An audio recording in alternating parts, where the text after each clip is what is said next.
This is a comfy couch. It's more comfy than I thought it was going to be. Lore, this is Nancy Pelosi's old couch. No. No. I didn't even mention it. This is Nancy Pelosi's old couch.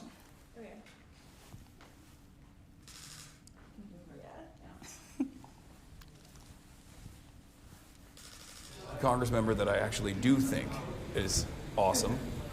We're going to be hanging out with Summerlee. She's going to be walking us around, showing us around the Capitol. I'm going to try to recreate my favorite moment from January 6th where I'm going to walk in and go, Derek Evans has made it into the Capitol. Hasan Piker has made it into the Capitol as we're live streaming.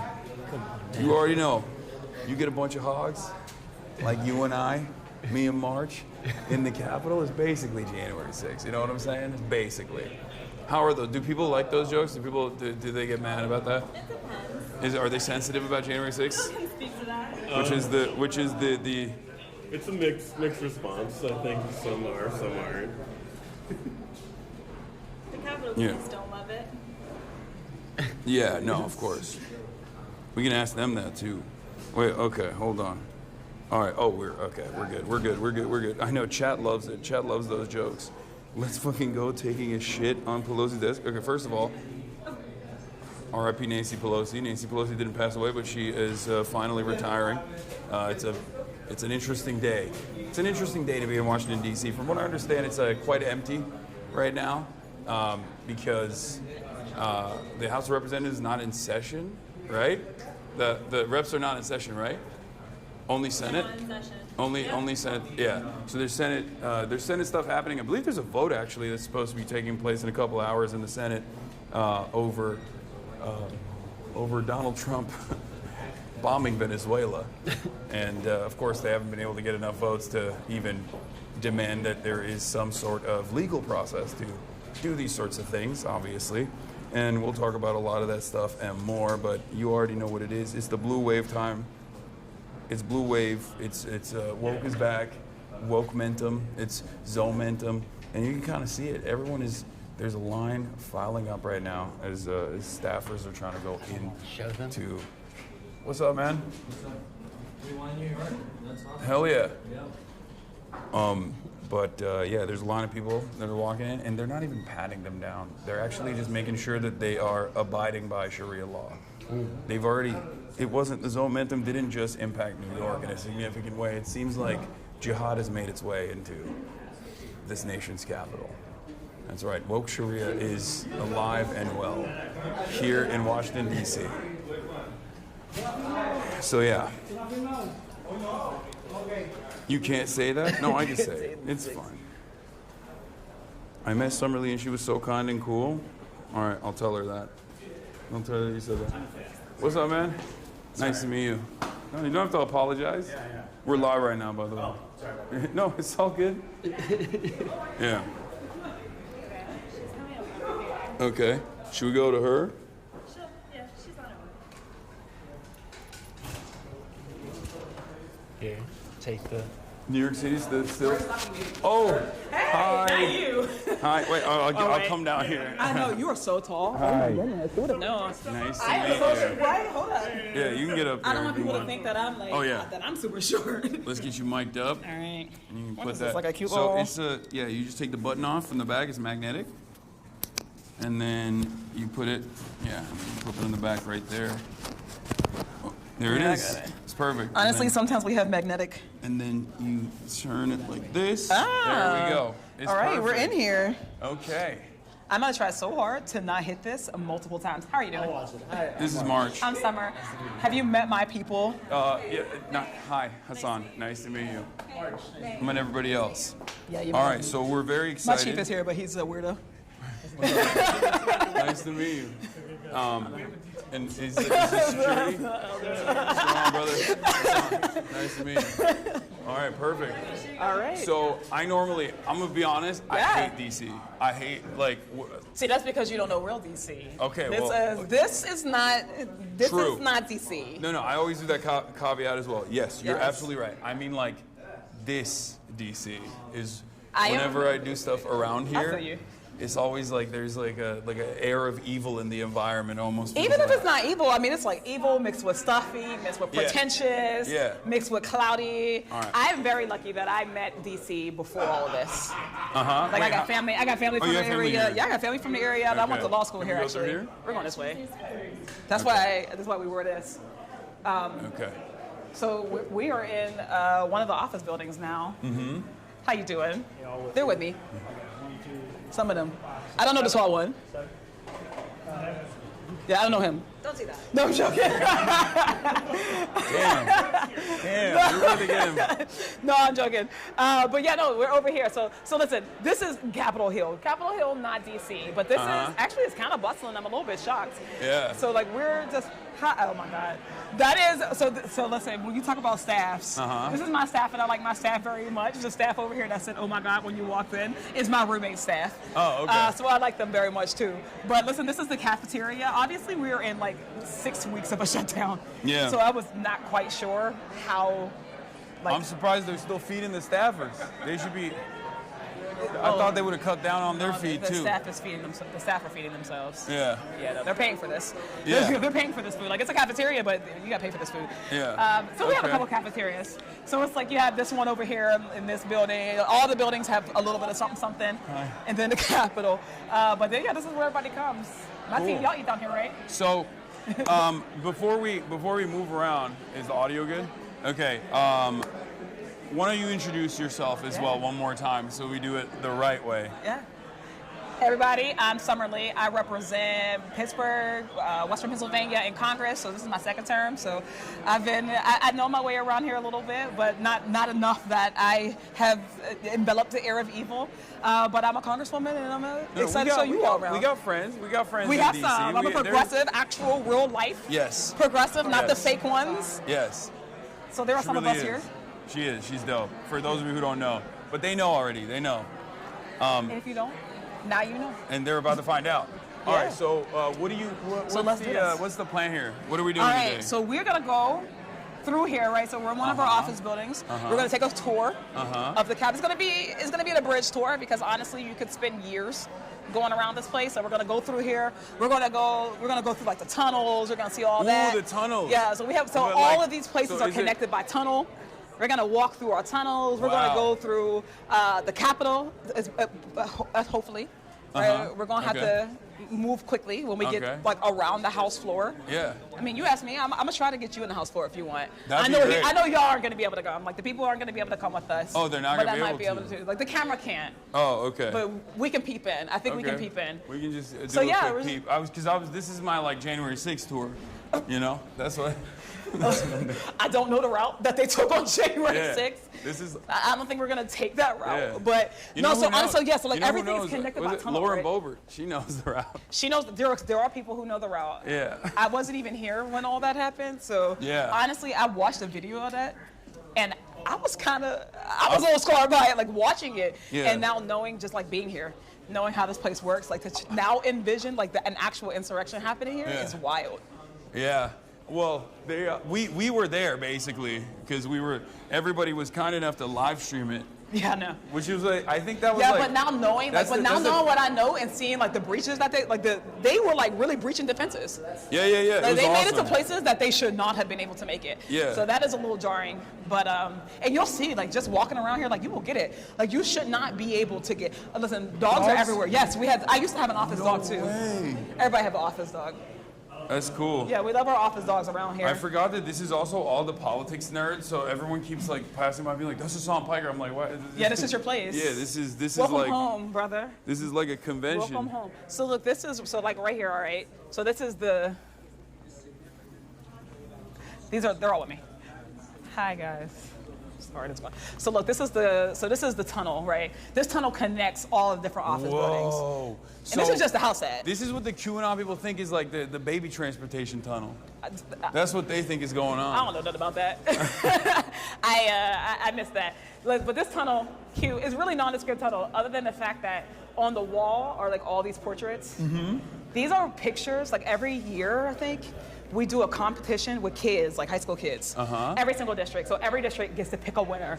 So all these pieces of art are all kids. I'm surprised Trump hasn't gotten into this as well, and just be like, we're gonna take these down, and we're gonna put photos of me. Just him. Yeah. Just him. Photos of me posted up. I actually found a rare Trump. You want to see? I posted it on my Instagram story earlier, and then I added you on it, but then I thought it looks weird if I post this and say, oh, like me and Summerlee are going to be in the Capitol. But have you ever seen this? I've never seen this. I'm going to show you guys too in a second. It's on my Instagram. Have you ever seen this? No, I've never seen this, but I'm not. That's the rarest Trump I've ever seen. Honestly, is this real? Yeah, it's from 2001. It's the most normal he's ever looked. That's a real. It's very. This is He Trump looks very normal in it. throwing a fit. Like he's kind of blasting a fit here, and I'm a collector of rare Trumps. So this was a unique What do moment you do for me with them? because I feel like I just have them for my own personal sake, safekeeping. You know. Just for shiggles. Yeah. That was. Honestly, I'm not in the business of Trump. Trump, I don't follow him. I don't wake up and consume him. That's definitely a healthier way. This is for mental health. The only thing that I'm tickled by, and I'm not gonna lie, is at the end of his little stuff, his tirades now when he says, "Thank you for your attention to this matter." Oh yeah. I do chuckle at that. That's so funny. That's like the only thing that makes me laugh a little bit. Yeah. But other than that, yeah. He's been having a tough go at it, especially with the blue wave that took place last Tuesday. He looked defeated. I like to analyze like how he feels off of his hair, and his hair was looking like shit. See, I didn't look at his hair. Yeah. I think that's very fair. No, he should feel that way. But again, like you know how these things are. They call them waves for a reason. I hope that he feels a way about this wave. Yeah. I don't know that he's gonna. What about that tunnel? Where does that go? Okay, I don't have That's a damn secret. clue. I think that tunnel might go to the Senate. Oh, I know where we're going. He was asking. I was just looking. Oh no, I was just asking like where does that tunnel where does it go? I think it goes to the Senate set. Whoa. So look, the Senate, they have like little hideaways. They have better offices than us. They are much bigger. What are they doing in the hideaways? Chilling. That's crazy. So like you see how we got to walk from these, like we're all in these office buildings. We get 15-minute on calls for votes. Like that's it. And you got to get there, right? So when 15-minute come, you got to come from your offices, you got to run, you got to do whatever you got to do. The Senate has these little hideaways in these hallways, so they're closer. Okay. So they like them better. But like honestly, so this is just like. Do we have bars down here, by the way? I'm shocked that we're still getting coverage out in these tunnels. It's not effing. It's not. It's still going. All right, we're gonna go this way. So we're gonna go up. Look. Okay. How long did it take you to figure out? Okay, there's no way we're gonna get cut off. Do you want to go up the steps? No, we can take the elevator. It's all good. Even if it cuts off, it's fine. Okay. Or if it's too many people, we can actually just take the steps. If you guys don't mind. We'll go here and some people will take the steps. Okay. All right. So we're going up right now, right? So look, we were actually across the street. We're in the Capitol now. So we're headed up to the second floor. Guys, we're gonna have to be quick. Don't get caught. Okay. Okay. They may ask us to not film, so just. Okay. Yeah. We've done this before. Okay, cool. Yeah. Oh yeah, we do stuff. Okay. It's got bars in here. Damn. Wait. Oh no, it got cut. It just F. Yeah, if it survived the elevator, you got a hella Wi-Fi it came back on there. You know what? Oh, all right. I think we're good. Let's see. it's actually- They're saying hold. Yeah, no, it's here. We're back. So that's shocking because in the middle of Los Angeles where I live, I don't get service like this, and Congress has bars underground. That's crazy. To be clear, when more people are here, we don't have bars like this. True. We have bars because nobody's here. That's right. So why is nobody here? So nobody's here because they have better things to do, I guess. Nobody's here because we are in the middle of the shutdown still. So like we saw all those staffers, but members of Congress, I have only seen like 2 today. But we haven't been here for 6 weeks. So honestly, so right now we are actually literally outside of the speaker's lobby, right? So like right there, all these entrances are like, this is the House floor. Wait. So we're not by his office. I think we are gonna go by there. This is the House floor. No, but like, is this where the thing happened? Oh yeah, is it? Yes. Philip knows. So Philip is our expert. He's our Capitol expert. Yeah, That's what we saw. So if you're thinking about how close they got, like for real, Damn. literally on the other side of this. On the other side of that, there was a Secret Service guy that shot, and wow, it was right there. That's like a scene of a crime. Well, I guess it's the Capitol. There's a lot of crimes. I'm gonna say there's scenes of many crimes. Yeah, but this is where everything goes down. So like honestly, when we're doing votes, right, you'll see all types of people bustling. Like usually this place is full of people, especially like right here. This is where they're gonna get. Like this is where we're gonna get got. Right here is. So this is the front door. Like you can see, like a very nice door. Yeah. This is the door that leads right from the steps. So people just come up here. All of this is lined with like press. Yeah. This is all press. Wait, this is a real door? Or This is a real these door. like fake doors? This is a real door. Oh, I can. Okay, I'm not gonna. As it turns out, we cannot get in. Look, here we Okay, are. I'm not gonna open it. See, that's why I said wasn't sure who that man January was. 6th. I went J6 mode for a second. What's going on? Don't say that. So you're trying to get. Why are you trying to get me caught up?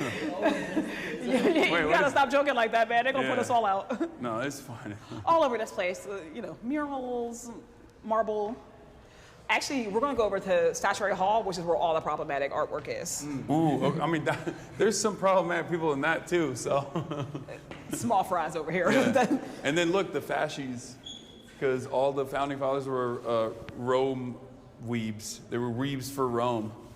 That's why they have like the fascies, the bundles of sticks. Look who's an expert. I don't know.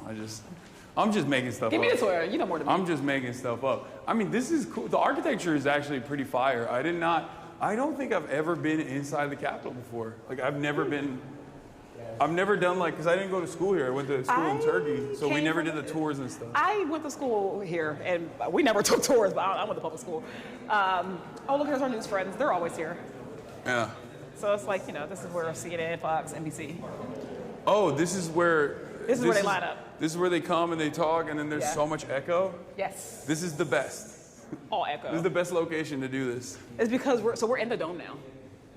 We're in the dome. So like, the beautiful white dome, this is it. Oh my God. Oh yeah, I remember people pouring in through here. There it is. All of my So you can look up and see understanding, it. all of my understanding of the interior is literally from January 6th. I'm not even joking. Like That's wild. If you say January 6th 3 times, Capitol Police comes and takes you. They just take you away. I won't burn my third one. I'll wait. I'll wait for a good moment. This is where all the statues live. Every state gets 2 statues. They were like no statues. All the statues were white people until like 3 years ago.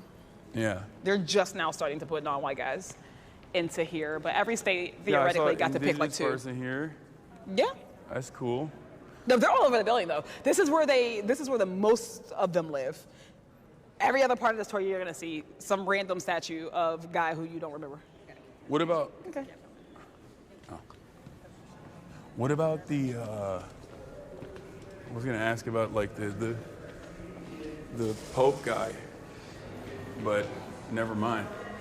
Yeah. See, you'll always get ran out of a place here. Oh, and then there's like people who are protesting. Mike Johnson is starving families, and This is Mike Johnson's office. oh yeah. Well, he's not here. Of course he's not He here. ain't here. He's But you know what? At the end of the day, people are just trying to. yeah. We're trying to figure out why he's not here. Oh, this is Yeah. where all the problematic artwork here. So like, deadass, this is the baptism of Pocahontas. This is so- Oh my God. Like when I said this is problematic, like the baptism of Pocahontas. No This is wild. way. Pocahontas, daughter of the influential chief poet. This is not the Thomas, Disney story. depicted as kneeling as she's being baptized, Rebecca. The ceremony took place in 1613 or 1614 in Jamestown, Virginia, first permanent English settlement on the North American continent. Reverend Alexander Whitaker performs the baptism as colonists, and members of Pocahontas' family look on displaying a range of emotions. Well, this is the way that Donald Trump wants to reflect on American history, right? So like this is PragerU version. Yeah, when he's like, it's woke. The museums are too woke. We got to fix it. That's what he's talking about. Look at though. It's nice. It's very nice. Yeah. Yeah, it is cool. It's very fancy. Yeah. I would love to say. What's up? Huge fan. Sure.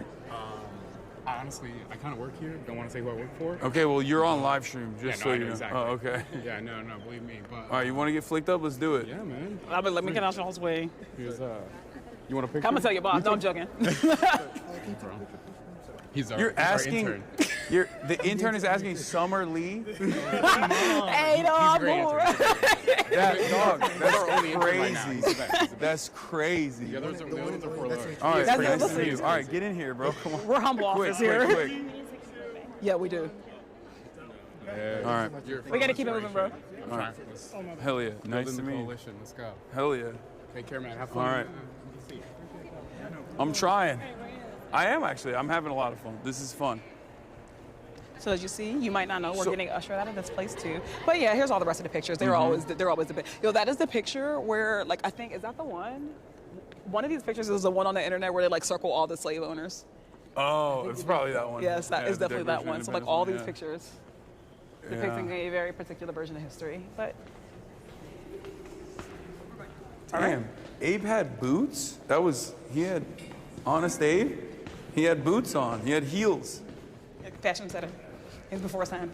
He was tall as hell too. I think it's like inappropriate. If you're tall, you shouldn't be wearing boots especially at that age. So you don't wear boots? No, I wear boots all the time. But I feel like we've gotten taller in general now.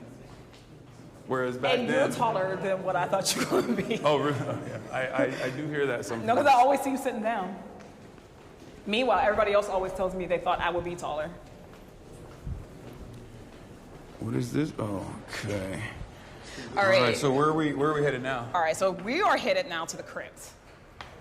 So we are right there, actually. So literally, this is under the point of the dome. So all of this is the crypt. Now, there are stories about this area, a couple things, right? You come over here. Ooh, like spooky stories? No, I don't think they're spooky. But like this, they say that right here. So this is the center. So this is like this is the center of, the dome. But also, I think that this is where they get the quadrants in DC. So like if you leave Capitol Hill, you go to real DC, you can get northeast, northwest, southeast, southwest, DC. All of those quadrants are like based off of the center of this area. Wow. But is this the actual crypt where they claim that that George Washington is buried under? Guys? Yes. I gotta go back to my expert. Going back to my Capitol expert, Philip. He is allegedly buried underneath. He's not actually there. Where is he buried? Let's go find him. Yeah, which actually is not far. But this is honestly, there used to be more stuff down here. What are they doing? They're taking it? I don't know. I think they just cleared selling out. He's selling it to the Saudi royal family, piece by piece. Well, this is yet and still the real people's house. People call the people's house the White House, but this is where the people's work actually gets done. But down here is also the Supreme Court. What? We just walk in. Y'all didn't tell us where to go. Where is the Supreme Court? It's closed. It's closed. So the old Supreme Court was here. So before they used to have the big building across the street, they were literally just down here in the basement. Oh wow. Tiny little room in the basement of the Capitol. That's I feel like that's better. They should go That's back what I to said. that. When they cut up, And they're in they should go back to the basement. yeah. And they're also closer in proximity to at least the elected representatives of the people whose lives they're deciding on. For a life tenure. Yeah. It's pretty crazy. Okay. All right. All right, let's go outside. You want to go see the plaza? Sure. So you haven't been on inside. Have you been outside of the Capitol? Not really. The only time I've ever been to Washington, D.C. is for the White House Correspondents' Dinner. And not even the dinner itself, but just events around it. It's okay that you went to the dinner. No, I didn't go. But it wasn't on some principal shit. I just didn't, I wasn't invited. I was like, same. So you've never just been to DC for No. You ain't never been to the go-go? You heard go-go music? Go-go music? Yeah. No. Go-go is the cultural music of real DC. Uh-huh. I feel like we should have had some go-go playing for you to actually receive you. I went to a wipe out nightclub. this place. I went to a You've not nightclub had- one time. You had chicken and mumbo sauce. If you haven't done that part of DC, when you do that part of DC, then tell us how you feel about real DC. Okay. So All what right. brings you here? What brought you here today? Why'd you want to come to this place now? I am here for CrookedCon specifically, but since I was doing that already, I thought, I'll go to New York earlier and go to the victory party, and then pull up here a day early so we could do this collaboration. And I'm really fortunate that you were able to take some time out. I know there's not a lot on your plate currently. So this is as good as a time as ever. Disclaimer, I'm not on vacation. I can't speak for anybody else, but I'm not on vacation. We work for real. What is this? Oh, this is one of the people. This is, so every state. Father Damien. Yeah, every state gets 2. So this is their second one. He look like that, right? According to the statute? That's a cool way to look. He was so rotund. Robust? Yeah, or square. So rectangular. Honestly, I've never looked him up. I'm intrigued.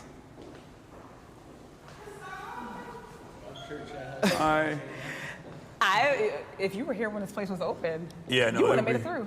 Yeah, it'd probably be a little annoying. I feel like this. It It's gets on for tough. Congress. It We're gets gonna go this tough. way. So when you come back here and you're a member, they ain't gonna love you the same. Oh, that's never. Yeah, that's what everybody says. Everybody says, I'm not gonna do this. I don't wanna do this. Never. Oop. All right, we made it out of it. Okay, I'm so already breaking stuff. just to talk about where we started, we started over there. Oh my God. Yeah, so I met you all the way over there. Whoa. And we walked under. So that's how you can get on. So that's how, like, when it rains, weather, you can come under the tunnels. That's pretty cool.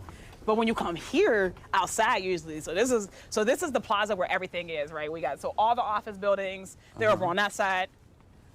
Notice that we didn't go to the Senate. We don't go there. Yeah. No. Well, there is the Senate is in session right now, isn't it? Yeah. They're doing stuff. I'm not. Some stuff. Oh, okay. Not a lot. Something. They're doing something, They're doing I guess. something. I don't know. So we got like the Library of Congresses. So there goes the Senate. There goes the Supreme Court right over there. And then there's usually in session, right? You get people running over here. People are usually doing press conferences over there on the what we call the little triangle. Usually you have like press all lined up here. So when I say you press line from here, when you walk up the steps, all press till you get to the door. This is where the famous bill sat. Oh yeah, I'm just the bill on hit Capitol. over there. I know that. That's where the bill was. Yeah, This is a famous place. Andrew Cuomo made a version of that as an AI. And it was pregnant. And it was pregnant. Yeah, It was weird. pregnant sometimes, but not all the time. It's weird that he just chose to make the bill sexualized. Can and we pregnant. just say that I for one am excited that the most embarrassing campaign in history is over. Oh my God, I know. I mean, I have obviously some personal. Shout out to New York. I have, yes, amazing. I have some personal investments as well in terms of like, I'm glad that they're no longer dumping $3 million into putting my face on Knicks game advertising. Yeah. Next to the They do that burning to you. towers. Yeah, you get. Yeah, they were like, they were really pumping it. They really just went, we'll just tune the dial of racism up to 11. And it's not gonna get better. Yeah, no. It ain't getting better But because there's no responsibility. There's no accountability. You know, the election's over. They lost. You think they're gonna be like, okay, we should be racist. We shouldn't be racist anymore. Yeah. Doubt it. But the citizen's right over there. Crazy because it's like he is technically supposed to be a Democrat, which makes it worse. I feel like. Because then it's like, We if should you're talk doing about this. that. Listen, they always say the party is a big tent. That tent has gotten much bigger. Like, it's not expanding. I think we're expanding it. We're bringing in people. But they're not. Every super day we stoked. bring in somebody, they just go off the deep end more. Yeah, for whole for campaign every was summer off the league, we deep need end. like 3 Klans members, I think, to moderate it. Is the attitude that some people have, I think. Not everybody. No, it's not everybody. Not everybody. It's not everybody. But everybody should be. I don't know. I think there were some clear things people should be able to speak out against. Yes, absolutely. Like, just calling a guy running for mayor a terrorist for existing as a Muslim, like that. Come on, that feels like something that every single Democrat should be able. Personally. Yeah, even like people who took their sweet time to come out and endorse the vote blue no matter who. Democrat. Yeah, all the vote blue no matter who people were like very. So you're not even getting a good shot. quiet. Let's swap it, bro. It's That's the not light. us. That's not even us. Well, don't say Oh, that. so, okay, I got you. It's because of the sun. I was like, Yeah. I wanted them to know where you at. But that was Yeah. that was Cool. somewhat frustrating to see. Do you feel like there needs to be more protection within the Democratic coalition as far as like, Yeah, absolutely. as far as No, congressmen with like absolutely. marginalized background, no matter what. Precisely. And it's like we can't keep saying that we want more people to participate. We want more people Yeah. to care. We want people to vote. Honestly, I think it betrays it when they treat, when people treat like Zohran like that. Yo, let's just sit down. Well, I was gonna. good? You wanna go? I was thinking. Oh, this is the Hakeem Jeffries. This is the Hakeem Yeah. Jeffries, Cory Booker. I don't know, sure. They sat down here, didn't they? Everybody They sits. did the First of all, album cover. everybody sits down here, right? They don't Yeah. they don't have a monopoly on it. Everybody's Yeah. sitting down around here. But no, yeah, you hope that people like whether they do it or not, we are gonna exist. Yeah. We're gonna run. We're gonna be successful. Personally, like the left, like marginalized folks running, like our biggest impediment isn't a hater, who's in office. Our biggest impediment is the money, Yeah. right? I don't care. You hate all day. You don't gotta love us. You don't gotta Yeah. keep your super PACs at bay, right? Yeah. That's my ask. If we can't even let's start there. Let's not sick super PACs on people who we don't like. If we can start there, that'll be good. We can move on to how about we not be, but we can kill the hypocrisy. You want me to vote? Every single election cycle, everybody's like, did you vote blue? Did you vote for the president? Did you vote Yeah. for this person? Did you vote for that person? And it's just, obviously, there's no reciprocity. There's not Yeah. enough reciprocity, but I also know, look, at the end of the day, I represent my people. I bring my people with me. My goal at the end of the day is to get and bring more people. So when we lose big national elections and we're like, oh man, the math did math for us. Yeah. It's like, well, yeah, how many people did you not bring in? How many people did y'all say were not good enough for the party when you slow walked, endorsements of one of the most exciting candidates in forever? Yeah. And I think, there's a bunch of different reasons for that, obviously. You do have like big corporate donors that are very scared of the scary word of socialism. But I think a major advocacy group that is embedded within both the Democratic Party and the Republican Party, and I think you know where I'm going with this, is obviously the Israel lobby. Yeah. And you were uncompromising in your values, and you spoke out against Israel's war crimes, against Israel's genocide, and you were one of the few that did not get punished in that same cycle where AIPAC obviously put a lot of historic amounts of money, and AIPAC subsidiaries put historic amounts of money against Cori Bush and Jamal Bowman. Yeah. I do want to start with we're getting deep how now. You want to go over to my office? we can do that as well. Sure. We can still walk and talk, but yeah, let's get deep. But I want to start with what motivated you to run for office, what your background was, but also in terms of that last race. Yeah. What do you think you did that allowed you to cut through that noise? Yeah, Is this part something of you it, thought about? No, I think about it all the time. Yeah. We had, obviously they were able to take out my brother and sister, Jamal and Cori Bush. Yeah. I think that they are also people who were exciting. They cared about people. I can say this unequivocally. I have never seen someone go as hard for their people just persistently as Cori Bush. She goes hard. Yeah. When we're talking about people should be excited about politics, that's the type of energy that we should bring. And then the reason why they target people like us is because they're not trying to really just take out us. And they're trying to extinguish that energy. Yeah. People aren't supposed to come to politics and be excited. Yeah. So no, they want to kill hope. They want to kill that hope, right? That's Honestly. what it always feels like to me. Even with that's. If it ain't a slogan, they don't want it. Yeah. They only like slogan hope. Or even as far as hope in general, it does always feel like there's this energy, especially emanating here, that politics is supposed to not give you good things. It's not supposed to offer you. The government's not supposed to give you good things. The government is not supposed to do anything for you. The scariest words that any American can hear is I'm from the government and I'm here to help. That mentality is carried on, and I think it's basically calcified here. And that's very damaging for the Democratic Party's interests. Yeah, it is. Because if they were to represent any kind of competency, they would have to do bigger government initiatives. That's structurally what the Democrats are supposed to represent. Yeah. So when they also play this role in undermining any sort of competence, undermining any sort of better things are possible style initiatives, they're cooking themselves in the long run. Yeah, the Democratic Party, we got to get out of our own way. I use our very loosely. I like to think Yeah. I'm not in my own way. Yeah. But yeah, no, I mean, I think it's a couple of things, right? The original question, we work hard. I think that we had a little bit of luck, you know. I've always been very fortunate to have people who support me. And it's not like, I don't even just like my districts, obviously, but I mean, like, we have friends. Like, my first election, AIPAC came at us. That was the first election that AIPAC even existed as a PAC. Yeah. So like when we were looking to see who was coming after us, we didn't even know what the PAC would be called. Like, you know, we thought it might be DMFI. We saw them the cycle before. It wasn't them, right? It was this they're new at the time, like United Democracy Project. Yeah. We had no idea how they would come in at us. You know, we were 27 points up, something like that. They came in like the last 3 weeks, $1 million a week. Yeah. $1 million a week. The only reason why I survived then, and the reason why I think we survive now, is because, I mean, obviously you gotta move. You gotta move right? You kind of got to be perfect. Yeah. But we have friends like Justice Democrats. You know, they honestly, for real, they came in. Like Justice Democrats, like they came in from the beginning.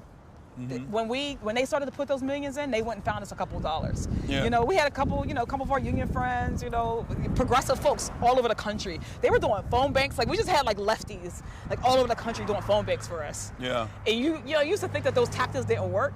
Yeah, when they're spending millions of dollars to say you're a Trump supporter, you know, that you're going to destroy the Democratic Party. That's what they said. So that's really, We just okay. called. So that's exactly what I wanted to talk about. So what a lot of people might not understand is that when AIPAC actually is They lie. dumping money into opposing a congressperson, they don't actually do it on the boundaries of Israel, because even AIPAC understands that Israel alone is not very very They have never mentioned it in any of my races or any race that I've ever seen. With Jamal Bowman and with Cory Bush, like they actually never talked about Israel. The real reason why they were dumping that money was because of their position on Israel.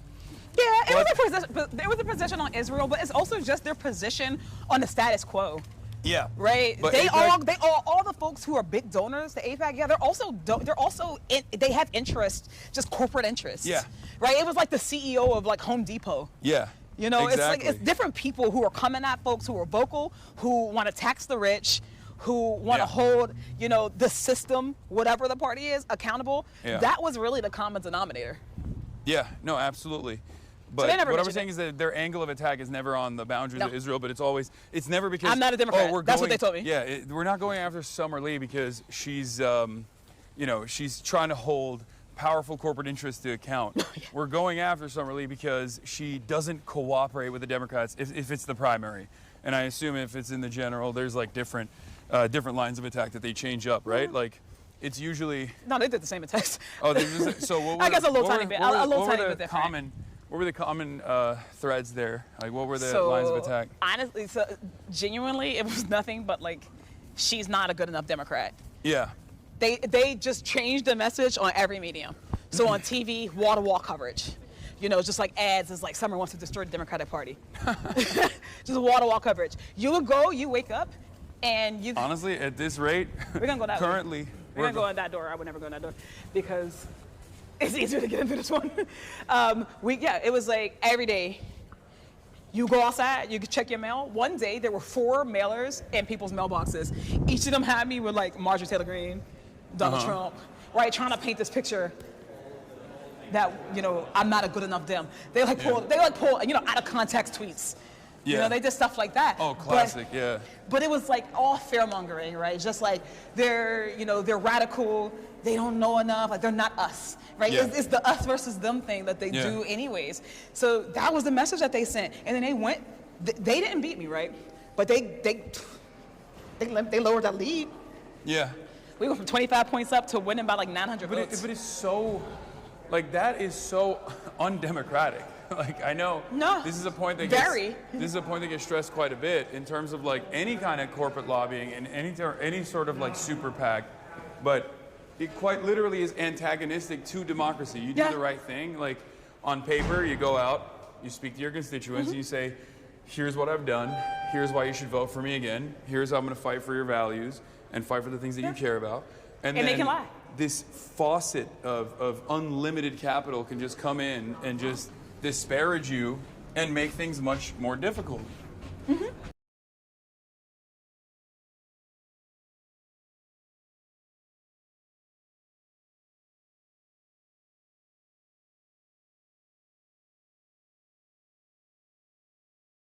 just come up and cry because they were just like that heavy-handed. That's crazy. Wait, hold. Let's see if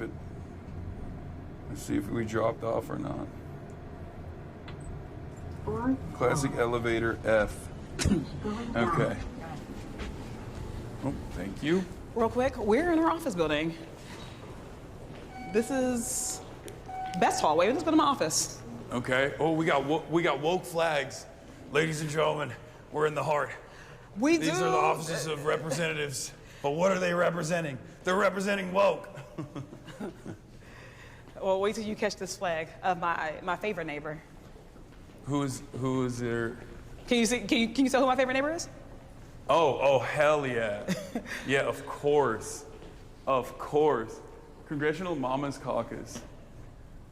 You are our ancestors' greatest dream. Oh my God, this is so nice. That's crazy. Wait, you guys, it seems, get a lot more positive feedback from your constituents. It seems like. I feel like, honestly, they used to post stuff. I used to get a lot of. I used to get a couple pro-genocide posts every now and then. Hey, friend. Hi. Come on in. This is my office. I live in the blandest office in the Capitol. Don't judge it. What do you mean? This is sick. I haven't seen any other office, so for me, it's sick. Oh yeah, that's why. That's why, because you haven't seen anybody else. Everybody else usually has like their artwork. Like, real art. People have real. I don't have any art. You have some art? My team is all proud. They're like, you have art. You have one picture. All right, chat, get to it. I got one picture, y'all. Get to it. We need to send her some art. That's crazy. So listen, the only piece of art that I have, funny enough, is from Rashida. It's because all the other, squad members. She was like, I have too much. No, they all came to my office and they were like, why does it look like a funeral in here? Can I put my jacket up there? Yeah, please. Get comfy. Right. So she's the only, they were all like, we're going to give you something. And she's the only one who actually did, so. Oh, so all the other come with me, come on. Congressional Progressive Caucus members didn't get you They stuff? haven't given me their art yet. What's that about, Greg? Get on it. Actually, Greg gave me a mug. Okay, never mind. Greg gave you something. Greg gave me a mug. I don't know. I'm waiting for Ilhan to give me some. Ilhan has a nice office. Ilhan Omar has a nice office? She has a beautiful office. She got a balcony. She has nice things. So there is like a every office is different. Like slash... very. Oh, so that's a big It's part a Hunger of... Games trying to pick an office. Oh, see, this is the type of stuff that like I think about like the Senate parliamentarian and things of that nature, but like this kind of additional back and forth I never have considered. You literally pick a number out of a box. Uh-huh. So like orientation, Can everybody you guys comes. like transfer for goodies? You can. Could you be like, I want your office, but I'll give you something in return? That feels unethical. I don't think so. No, they don't do that? I don't think we can do Not that. like People not are on shaking bills. their head. I just mean people like... are shaking their head now. No, okay, my bad. People are shaking their head. You get your office and you're stuck with it. Yeah, you're stuck with it for the Congress. Okay. Whoa. I thought it was happening. I thought it was like, yes, we're in it this time. Like I said, this is like, he's trying to get put out. No, I play too much. And that does end up getting me in trouble sometimes. No, it's good. Yeah, they've been... You can't be They're still hitting the whole like 9/11 stuff on Fox News. Sean Hannity was talking about it last night. He's like, Hassan Piker, Mahmoud Khalil, and Jamal Bowman were all there celebrating Zohran's victory. These guys are so scary. Yeah, you were just with my good brother. Yeah, they just don't want to see any expression of joy, I think. No. But they're kind of not used to that from the Democrats in general. Like the real grassroots momentum and like a real people-backed candidacy. I'm a serious human being without doing serious things. Yeah. And when I'm not, I have a whole bunch of joy. Like, first of all, of all the people who try to stop us from helping people, when we actually win, we should be happy. We should be excited. Yeah.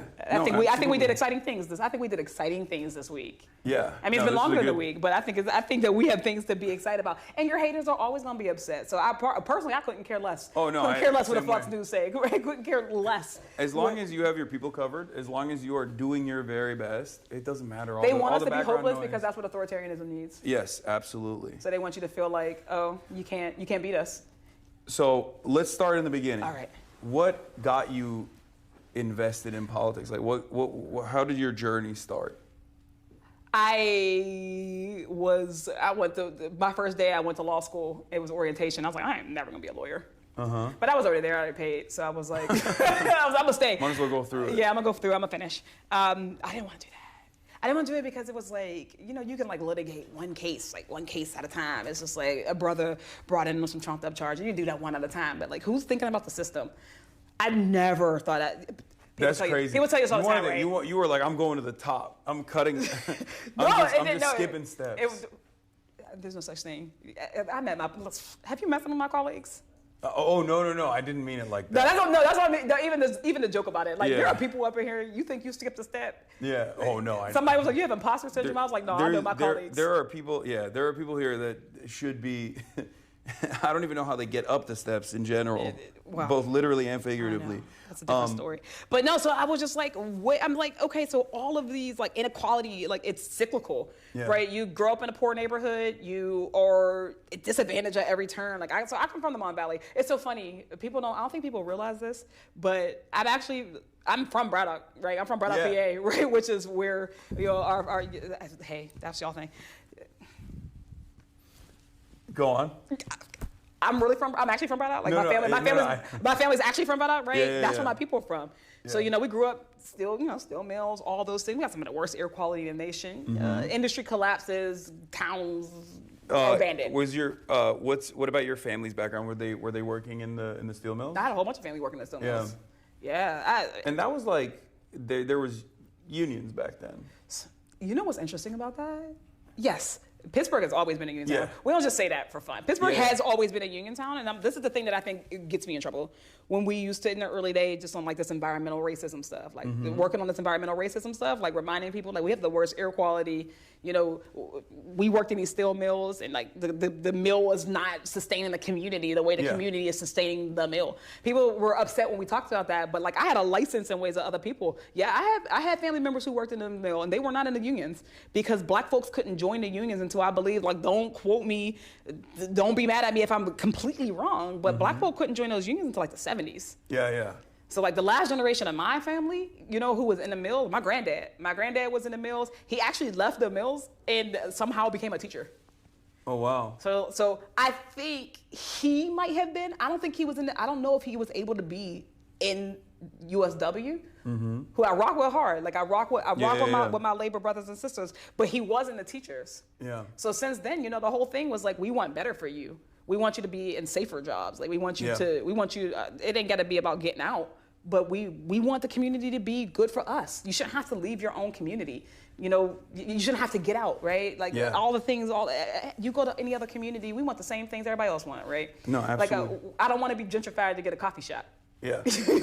I would like us to be able to have a grocery store in our community. I'm living in that type of community, right? We don't got a grocery store, poor air quality. You used to go down my street, like you used to go down Braddock Avenue, and you can smell. So for us, rotten eggs. Yeah. So it would smell like rotten eggs. It was like the sulfur trucks. Yeah. So like that's what I grew up around. So I wasn't an expert in like environmental justice or anything, but like I lived it. So when I first started to run, honestly, it was actually just like trying to get other people to feel like they can actually do something.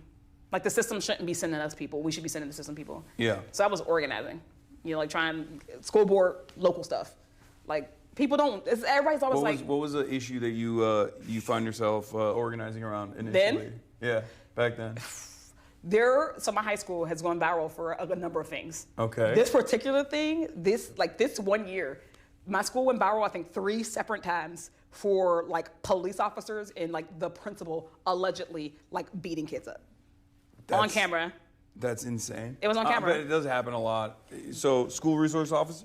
Yeah, but one of the problems, school resource officer, but like the principal was kind of like involved. That's like crazy. In a number of the videos, he was throwing hands. A kid had his tooth knocked out of his throat. By the principal? Out of his, So allegedly. Okay. I grew up in Turkey. Like I experienced corporal punishment quite a bit in Turkish schooling. This was not corporal punishment. This is like that, but that's beyond that. Like they would do, ear pulling, steel. They would get like a steel ruler. You can still get paddled in the United States. Oh, really? Yeah, like They just I have feel that. like maybe like 15 states or something. They just have that as a carve out. They're like, we can't let go of this. This Yeah. is so good. It still exists. It's such a good educational tool. People don't even know. Yeah. Well, I mean, I don't know. Sometimes kids have bad vibes. You know what I mean? So, I'm kidding. Not the kids are low vibrational. I'm kidding. I believe the kids can are the future. Do you guys have a Charger? iPhone charger, if possible? You got a new Can I iPhone just- or the old iPhone? I have the new one, the You're right there. USB-C one. Yep. If it's Right below possible. you. Oh, you have it right here. Oh, That's my seat. damn. Okay. Oh, this is where you normally. If I do anything, I'm gonna stay charged. Yeah, you're just kicking it over here. You have a Black Panthers jersey. Yeah, I got that from like the Black Panther Museum. Oh wow. Like Huey P. Newton's wife gave it to me. Well, she didn't that's give it to me sick. because I follow ethics. Yeah. Of course. I That's so. I love that thing. That's such a crazy. That's also kind of a crazy rule for people that don't know. Do you want to explain what that is? Yeah, you're we not can't supposed accept to, gifts. You can't accept gifts as a. We don't accept gifts. Yeah. People don't give us things. They don't give me things. Unless it's a super PAC, in which case you can do whatever the fuck you want. You can go to like. Even that's a loophole. Yeah. Even that's a loophole. This is why we want to abolish super PACs. Yes. Peep the sign. We're trying to abolish super PACs. We want everybody to get on board. I can't proselytize right now. They told me. But yeah, no, this is I think this is one of the biggest issues that we have. Obviously, not just from my own race, from all the races. The people shouldn't be able to just like buy their way into the literal Oval Office like Elon Musk did. Like just Yeah. I mean, they're just that's cutting out the middleman in some ways too. They've gotten more confident in their Very much brazen so. corruption Because they've especially been in this stress last- testing the system for, I'm gonna say decades. Yeah. But this group specifically, since like 2016, everything they do, every like toe they like step over is trying to figure out will people let us do it. Yeah. Will people let us do it? That's why I always say like Donald Trump doesn't necessarily get to decide if we have a dictator. Yeah. He don't get to decide. Like it's not like the Congress doesn't get to decide if we have a dictator. Like you do. Yeah. So like when they step over line, it's like they're flexing on the American people Yeah. No, they're dabbing on us every time. every day. And every time they get to do it once, and they're like, "Oh, that worked." Yeah. You know what they do? They go and say, "All right, we moved the line." Yeah. We moved the line. So that's what this whole thing has been. Like I've always said, it was you talk about all day. It's an ongoing insurrection. The insurrection has been ongoing. They have been plotting. They've been planning. They've told us. So even like I get it. A lot of people are like, I don't really rock with the Dems With or the Project Rs. 2025 stuff, especially, like they was just real. they plot it out. They plotted Like, it. They wrote and it. and they put it on paper, and they're like, "This is what we're gonna do." And then all it takes is for Trump to be like, "I don't know what that is. I don't know how to read." And then everyone's like, "Oh, okay, he said so it's fine. He won't do it." And then He said he was gonna do it. yeah, They said they were going to do it. So, honestly, that's why I ran. All of this is a part of why I ran. Right? Yeah. I felt like I could see the trajectory of the country and the Democratic Party. I felt like if I can see inequality and I can see like how it functions at the systems level. If I can see, right, people who aren't apathetic, like the party, that was one of the reasons why I really ran. Like they kept saying like all these people are apathetic, they don't care. I'm like, that's just not even true. People absolutely care. Yeah. Sometimes people are hopeless. yeah, Someday they feel discouraged. Or like how many people in communities like mine, like that they've seen, the president, Democrats and Republican, they've seen the volleyball game happening forever, and their communities haven't changed. yeah. Things haven't changed in their life. Their material conditions are only They haven't deteriorating year after year. Absolutely.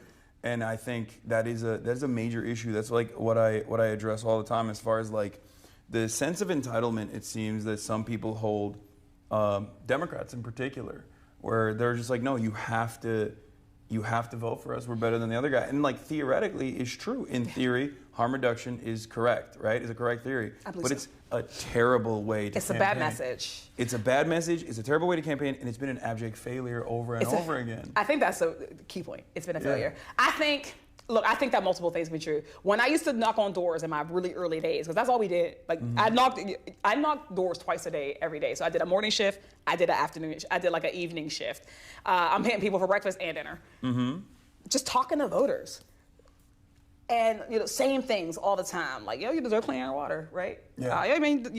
We live in the wealthiest nation on earth. Your kids should go to a good school. You shouldn't be paying property taxes out the wazoo and your kid still is not getting the education they deserve, right? Just stuff like that every day, every single day. But I talk to a lot of non-voters, Yeah. And I think maybe that's what makes me a little bit different. I'm not just saying me personally, me and others like us. That I talk to non-voters as much as I talk to voters. I talk to infrequent voters. I talk to folks who have never been registered in their entire life. Yeah. I have people in my family, right, who they vote when I say go vote for me. They know me. And sometimes I'm certain they're lying to me. Like sometimes they're like, "Summer, yeah, I voted for you." Sure. Like, okay. They didn't go. What am I do? Right. Here comes Summer again. Right.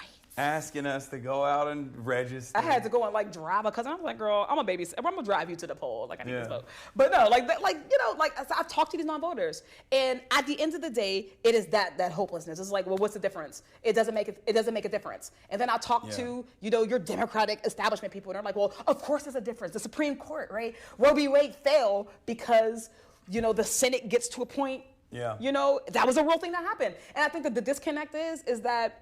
What I think the Democratic establishment does not understand is that, look, there is something about the system that non-voters, marginalized, disenfranchised people, that they understand about the system that these folks don't understand. Absolutely. And on the other side, there is something that these Democratic establishment people understand about the system that they're not able to fully grasp and understand too, because they are worried about their basic needs.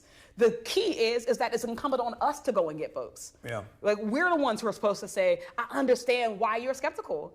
I understand how it can be hard for you to prioritize voting when your material conditions are just getting worse. Yeah, what's really interesting is... We stopped doing that. Yeah, oh, absolutely. And it's like, that's the basic principle of democracy, is that voters are supposed to go out and extract concessions or make demands out of their elected representatives in exchange for a vote. And then you sit on this seat of power to make the popular demand known and try to fight for them. And yet, for some weird reason, we are so far removed from that basic principle that even campaigns like Zohran's or campaigns like yours, but Zohran's one's like in New York, so it's very high profile. It's big time. Yeah. But it's like, it wasn't unique at all. Like, in many ways it was unique because the circumstances are so dire. But what I mean by that is, like, it's not actually that unique to go out, ask a bunch of voters and non-voters, like, what is your major issue? Actually, you mean talk to voters? Yeah, talk to voters, identify some key problems. I got big theories on why people don't talk to voters. What? In here?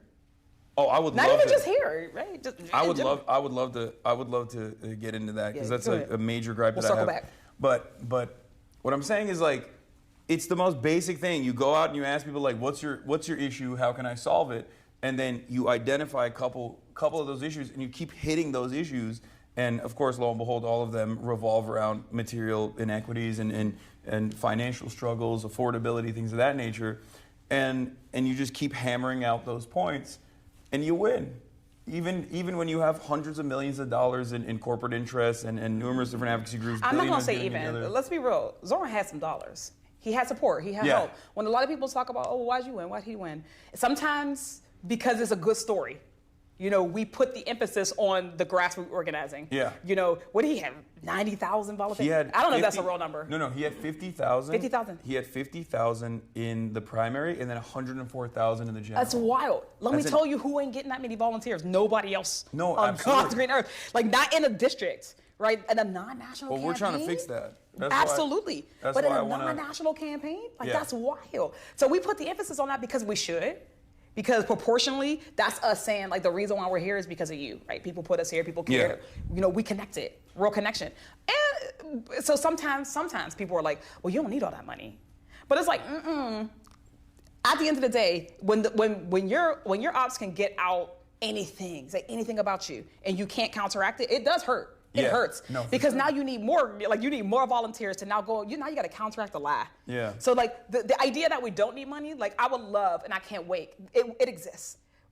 As the future already exists, it already exists that we live in a world post big money in politics. We live in a world post authoritarian. It exists already, and as we build to it, right, we do have to recognize that, like, actually our people do need to have dollars so they can compete. It's not an evil thing. No, absolutely. We do need to actually run for office. It's not an evil thing. Yeah. We need to wield power. Power is neutral, right? Power is not inherently good or inherently evil. And there are, like, a few people in history who are like, power is to be wielded. I think when you talk about, like, democracy, if I just flip it on its head a little bit, like the fundamental thing about democracy is that it's government by the people. Yeah. Which means that our real job is not necessarily like a transactional thing. Mm-hmm. It's actually to be like the candidate in the perfect world. Candidates don't go to the people first. The people. They are the people. They are the people. Exactly. The people are like, this is our person. This is who we're sending you. Yeah. And because we are a person, like you represent them, you already know you're embedded. Now you stay with your folks. It's You not stay on supposed the to ground. be a special class, like It's not a special politician, class of people. job.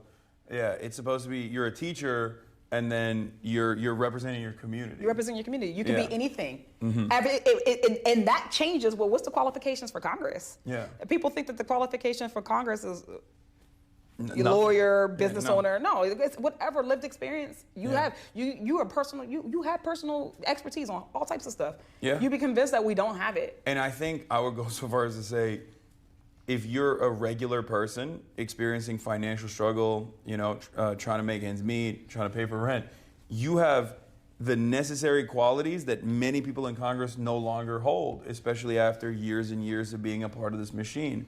I've talked to a lot of politicians about this kind of stuff behind closed doors and private meetings and things like that and they just want to know how do we message? How do we message to the kids? How do we reach they don't really care as far as like what I try to explain to them, that it's not just about the platforms that you're on. It's about what you're saying, and it's about actually being an earnest about your defender. authenticity. Yeah. We don't have a message problem. Yeah. I'm not going to, okay, we have a message problem. We do. We don't have exclusively a message problem. We have a messenger problem. Yes. I've been talking to a lot of my colleagues too. I remember we were going back and forth in like a retreat. And, everybody, after the election, they all bring in the polls. It's like the polls say this, the polls say that. Honestly, I mean, the polls always say this. I'm like, I told y'all that. I'm like, I already told y'all that. But like, so we're doing that. And then we're talking about, and they're like, well, what we need to do. I was like, no, we need people. You can say whatever you want to say. You can start cussing online, look cool. You can do all that. If that is you, then do it. But the problem is like, if you ain't never had to struggle to pay the rent, how are you going to relate to somebody who does? And a honest person doesn't have to relate to every single person in their district. You don't. Yeah. But again, as the party of working class people, if you can't relate to working class, I had to talk to my colleagues like, there are so many of y'all who generationally have not experienced being of the poor. Yeah. I think most of us are working class, right? You don't own anything, you don't trade stocks. You're in a working class. You got to work for your living. You're in a working class. But a lot of people lose those roots. They're not there. That's why they're not talking to non-voters anymore. Yeah. That's why you got all these people who are only listening to consultants and hyper like attentive voters, like those voters who are like, I go to caucus, I go to the DNC. What the abundance call the groups. Yeah, they're talking to them all the time. Yeah. But they're not talking to real people. And then when they go, and you go to the barber shop, and you ain't been to the barber shop in years, you don't know what them brothers down there are dealing with in their real life. So how are you gonna relate to it? And that's the problem. Right now, when we're talking about, man, we got colleagues who, and this is not a shot. We got folks who have been here for longer than I've been alive. Actually, they've been here longer than I've been alive, which means they've known various iterations of the Democratic Party, various iterations of the Republican Party, and now they have officially known a different iteration of the country itself. The country that they've known, that we've known, it does not exist anymore. We are in an authoritarian regime. Yeah. And there are too many people who are nostalgic for a time that will never exist again. Yeah. It cannot exist again. Whenever they say, I want a strong Republican Party, the way things used to be, I'm like, no, I want no Republican Party. I fell out of my chair. I'm like, no, I want. That's like saying I want a responsible plan. What? I want no opposition. I want every. I want a better world. I want every seat to be filled with people who are going to center the working class in their politics, so that we don't have to have this like gridlock, this back and forth, within the current structure that exists. But I'm baffled. I remember that. It's a very silly way to approach it, and I think like a lot of people see that and they think it's inauthentic as well, because they're like, we're Democrats. If we're Democrats, why the fuck do we want? Remember when Cuomo, when the question on the 2-hour debate they did, and it was like, how much you pay for rent? The big gotcha, right? Zohran laughs. He goes, what is it, $2,300? Yeah. Cuomo goes, he's stealing from a poor person. Yeah, that was crazy. The number one thing that shows that he's disconnected, he's stealing from a poor person. I don't know no poor people in my life who can spend $2,300. That's not the point that I'm making right now. He then laughs and goes, I pay $7,800. Yeah. Right? You can't relate And I don't even know. You can't relate to people like that. I felt like that was, he owns his house, I think, right? He was just saying like his daughter's rent or something, I feel like. Or he's saying his mortgage. You still got to pay something. Whatever it is at the end of the day. I'm just saying like that people are so disconnected from actual struggle that they don't know it when it's in front of them. Like they don't even know how to deal with it, you know? I get people come to it. I mean, the shutdown. Like it's a real thing. Like I think that the fight for healthcare is righteous. I think it's righteous. I think that an authoritarian regime, I think we gotta stand tall, right? You give them an inch, they'll take them out. Yeah. I think the people want us to take the stand. They've been asking them to take the stand. We're doing it. And it also really hurts to see people coming to me, you know, in my real life, you know, who are talking about how hard it is to make ends meet. Right? The line at the food bank was already long before the SNAP, you know, cuts. People be struggling. And to have an empathy for that is the key. You don't have to have lived every experience. You really don't. Yeah. But like, if you don't have to ever see it, it's like Gaza, right? The biggest movement happened when people had to see the imagery. Yeah. We do have to start to question, why do we have so many people here who we have to show pictures to? Yeah. Like, why does a starving mom got to come to you for you to be like, damn, I should do something? Yeah. Right? You know, why's it got to be like that? This is the generational divide we are right now. As people are retiring and the next class of folks are coming in, then this is an opportunity. We can actually get people who are responsive to the real needs of real people, or we can keep putting in messengers who aren't credible, who are going to keep begging consultants for how to say it right. Yeah. So that's actually, that ties into something I want to talk about as far as like the system, right? One of the things that I hear from very seasoned operatives and people who have been around for a very long time is the notion that like, well, you know, a lot of these guys, they come into Congress and maybe they have like key issues that they care about, but over the years they basically become complacent, or at least like they themselves also lose whatever edge they might have had, because they just go back and forth and there's so much wheeling and dealing with the way that bills are structured, with the way that bills are passed, that they basically they hit neutral and they just kind of exist. And then all they care about is getting reelected, so they go to donors instead of the actual constituents because of what we just talked about. It's a bypass. Because big donors can just go in and dump $1 million into a relatively small TV, like a local TV network, and just hit you with attack ads and genuinely try and tarnish your reputation and make it harder for you to overcome these odds. So a lot of people run from a place of fear. How do you push back against that? How do you fight back against that around your colleagues, especially? You know, I think part of it is acknowledging that it's a very real condition in this place. Yeah. You know, I think it doesn't. You know, I think that sometimes when we talk about, you know, someone came in with the fire, and then now it's like, oh, what happened to them? There's a lot of people like, what happened to them? I think that we all like have it in our minds that it's like, it's a very like big thing. Like they got there and a boogeyman literally walked up to them with a suitcase, you know, a suitcase of money. Like we imagine that it's something like this instead of the fact that it's actually like a small concession every time. Yeah. Every time it's a small concession. Yeah, just like chips away. First of all, this place is a soul crusher. It is a soul crusher. So the first thing, even if you're somebody who's running, like again, we got to focus on the future, not the past. And we can still address the past. But like, to flip the question, like if I had to like say for somebody who's like, I want to start building the government that reflects us and our dreams. You know, the first thing you need to understand is that this place is a soul crusher by nature. Doesn't matter if you want it to be or not. Doesn't matter how strong you are. You got to have a North Star here. We all know. How many people come here because, you know, they want to be famous? It's a very real reason to run. I'm not coming from nobody. That's crazy. People who, no, there are many reasons that people come. You can come because you want to be famous. Hollywood Fine. for ugly people. That's what Andrew Breitbart used to say. Everybody in Hollywood ain't that great looking either. But men get to be whatever they want in Hollywood.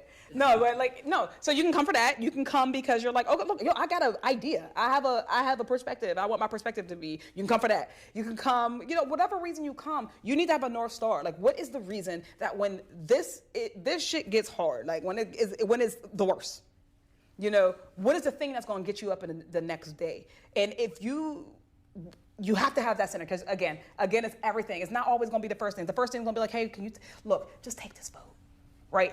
Yeah. This vote is not even that bad. It is going to protect you. I remember when I first got in the State House, we run every 2 years, remember? I first got in the State House, we're doing first day in judiciary, we're doing a big bill. Like constitutional amendment. It's been like traveling across the country, state by state by state. And every time someone votes no on it, they like run multi-million-dollar ads on these people. So the first thing that somebody told me, they were like, "Yo, Summer, what about the ad?" Like they weren't being disingenuous to me. They weren't trying to scare me. They were telling me the reality. Like, what about the ad? It's the reality that we have to think about those things.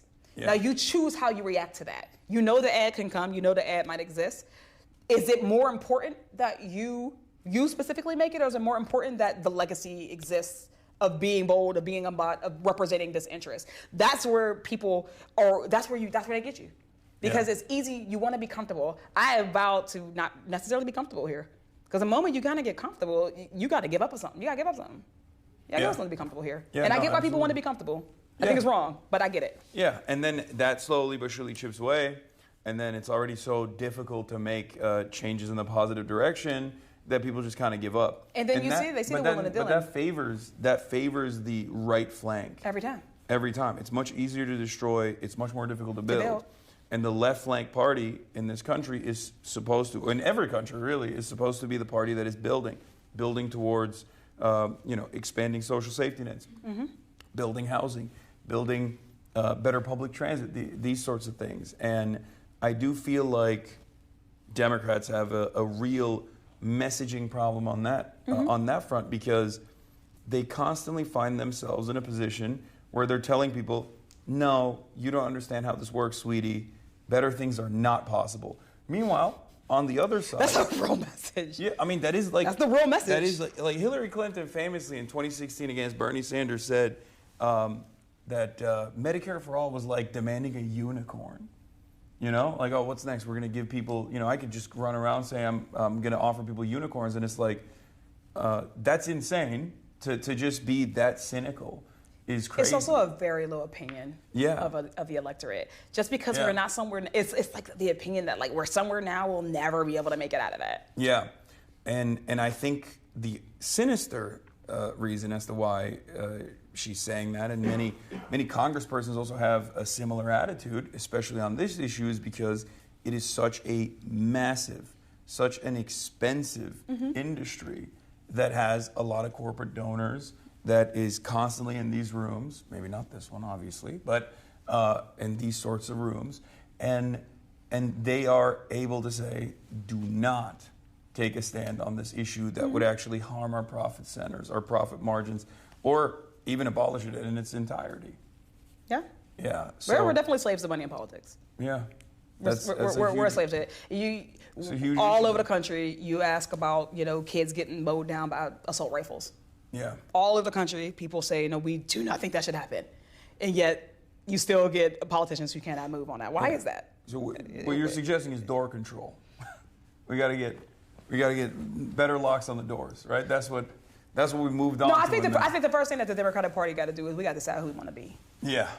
So we're talking about all of this, and I think fundamentally, before we move anywhere else, we got to decide who we want to be. So that's actually exactly what I want to ask you. What do you think, if you were to go with like 5 key positions that you stand for, what would those top 5 priorities be? I know I'm putting you on the spot here, but like, let's say you're running, right? Like, what are the 5 key things that you're going to hit? I think I put things in the buckets. There are always justice-minded buckets, right? Affordability is clear, right? People can't afford things. But within affordability, housing. I believe that everybody should have a home in the community that they call home that they can afford. And I believe that they should be appropriate, right? It shouldn't be slums, like we're in the wealthiest nation on earth. Yeah. It should be healthcare. Nobody should go into medical debt. People should not die of curable diseases, right? Everybody should have health care in this country. It's education. Everybody has a right to a quality education, irrespective of your zip code. Yeah. I think it's environmental justice, that you should be able to breathe clean air and clean water. It's free. It's a freedom from your civil liberties being eroded. Yeah. So whether that be, prison reform, systemic reform for criminal legal reform, ICE, all of those things. We need a serious change in the way that we think about how we are, dealing with our citizens, with people. So I think like, y'all don't call me, like, I'm not saying that that's my exact file. I was put on the spot. But those are the things that I think about every day. Yeah. Like, people should be able to navigate our society without going broke every single day. Their government should not be oppressing them. Yeah.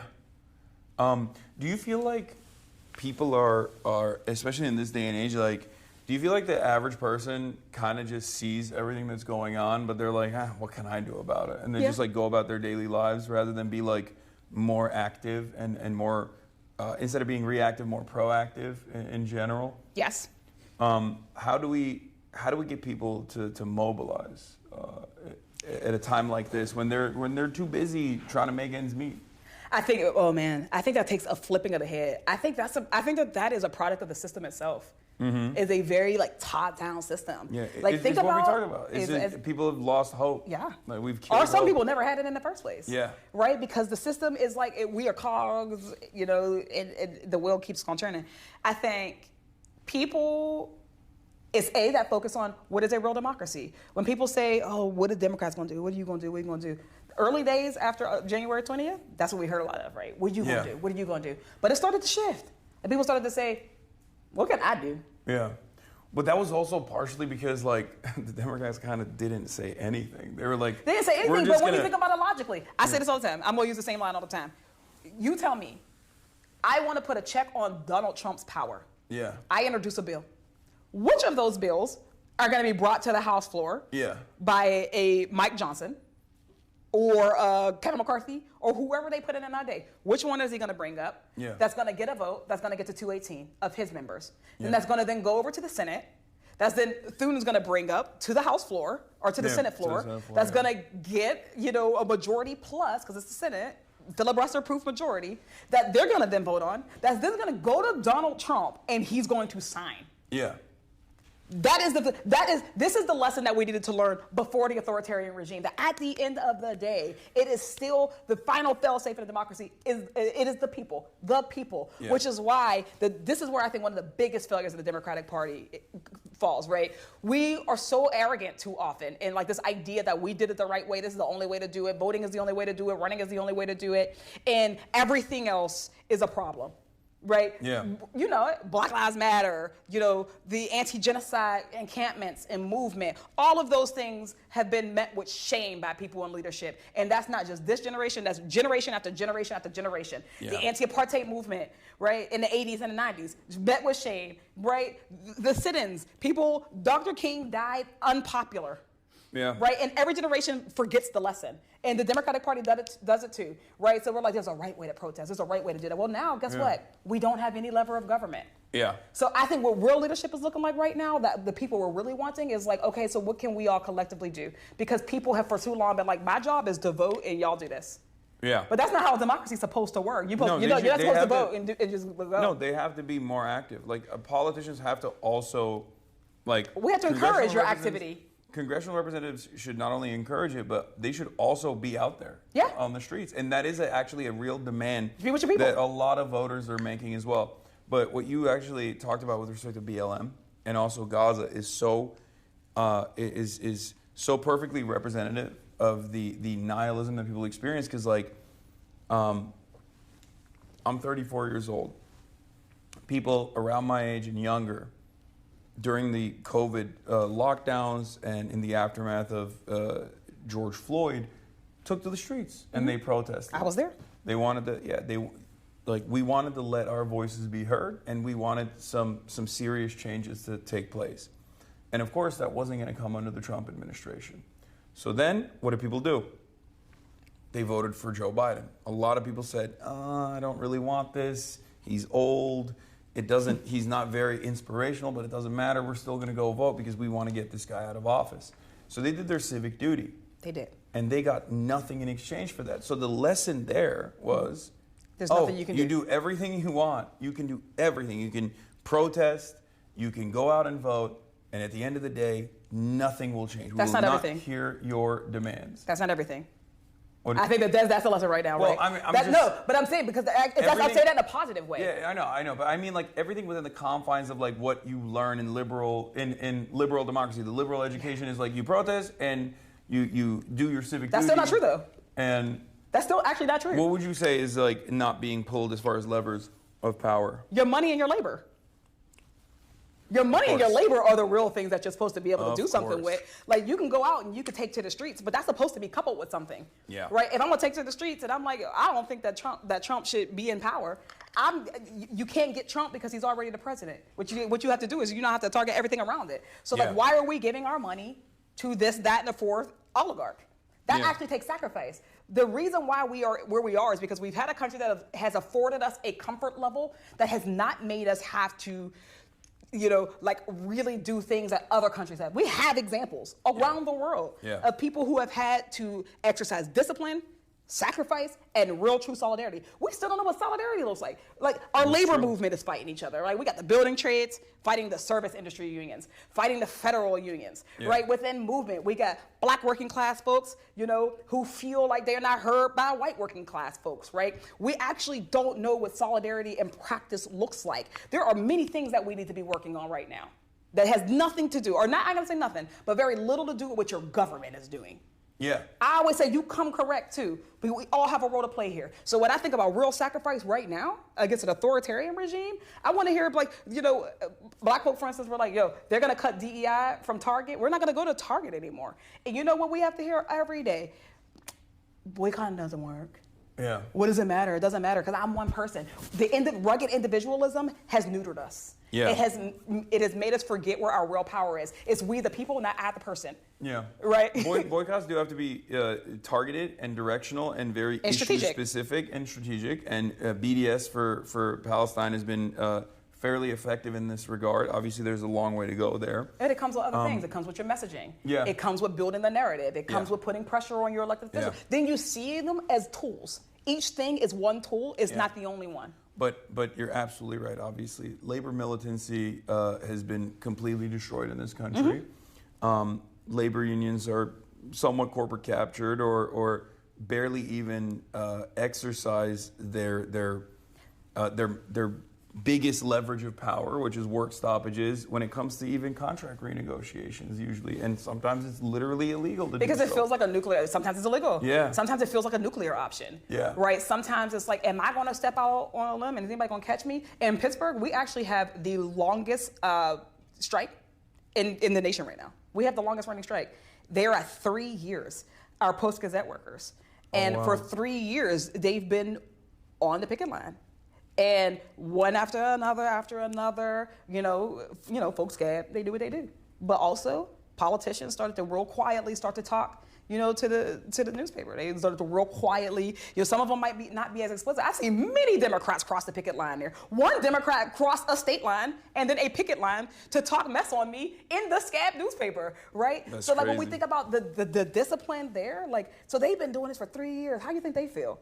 Like they feel like, where's the rest of the labor? And it's like the rest of the labor also is like, no, we didn't mean to like abandon you. And some of them aren't actually, we're not even actively abandoning you. Mm-hmm. It's just that people are trying to figure out how do they exert power and where are the appropriate places to exert power. Mm-hmm. And we all have to collectively do better at that. Yeah, no, you're absolutely right. So they're like, if I do this workshop, is anybody gonna come with me? Yeah. We gotta talk about how do we get to a society where people are not sure if someone's gonna come with them? Yeah, I mean it's rugged individualism. It's the worst poison for solidarity, and unfortunately Americans do have that very selfish tendency, or it's not even like it's selfish in the short term, but it's actually silly in the long term. It's like it's self-defeating in the long term because you're not going to have anyone else that comes for you if you don't show up for them, and I mean I try to. Part of that is understanding each other. Yeah. Sometimes we skip that. It's actually uncomfortable to talk across like communities. It's like, this community has an experience with my community. We have a history. We'll never address it. Yeah. Because that makes us a little bit uncomfortable. Yeah. And I think that's the same with labor. I think that's the same with politics. Yeah. This is a time that's calling for that. It's calling for introspection from all of us. We can all point our fingers right now. After November, whatever that date was, all of us could have learned a lesson. Yeah. The left, the middle, we all had a lesson. It's easier, though, to say, did you learn your lesson? So that's what the establishment does. They're like, the left didn't learn. What did they get out of it? Yeah, there's a lot of talking over one another in these sorts of situations, but I do think there's a sinister reason for it. Like, it's not like when I see Democratic politicians run to CNN in the aftermath of this like very expected defeat, right? Because this was being signaled. I mean, if I can see it, and I'm a random idiot on Twitch, then I think like much more intelligent people can probably comprehend it, especially when they're a part of the machine, and yet for some reason they're the most oblivious. But they immediately after Trump's second victory, they ran to CNN to be like, oh, why did we lose? Because we were too pro-trans or too pro-this or too pro-social justice. I also think that's a psyop. Yeah, I could not. I think this is a psyop. I think that some of them were going there as plants. Yeah, I couldn't believe it because I'm like, did we see the same campaign? Like, Kamala didn't say anything. No, they don't want, those are the type of people who didn't want us to be able to do like the deep actual analyses. Yeah. They were very intentional. They immediately, they threw that grenade on there so that everybody talks about that. Yep. And instead of being like, oh man, maybe the campaign shouldn't have like kicked Muslims out of events. Yeah. Maybe when we're talking about like the black community, we should say that it's not just middle-class black folks. We actually have to go and fight for poor, working-class, disenfranchised black folks. Or even the moment where it was like, well, there's an over-reliance, I think, on black turnout in general, and I think like. But it's also a superficial one. Yes, and I think that's so. Oof, I have so many opinions on that, but I think it's like.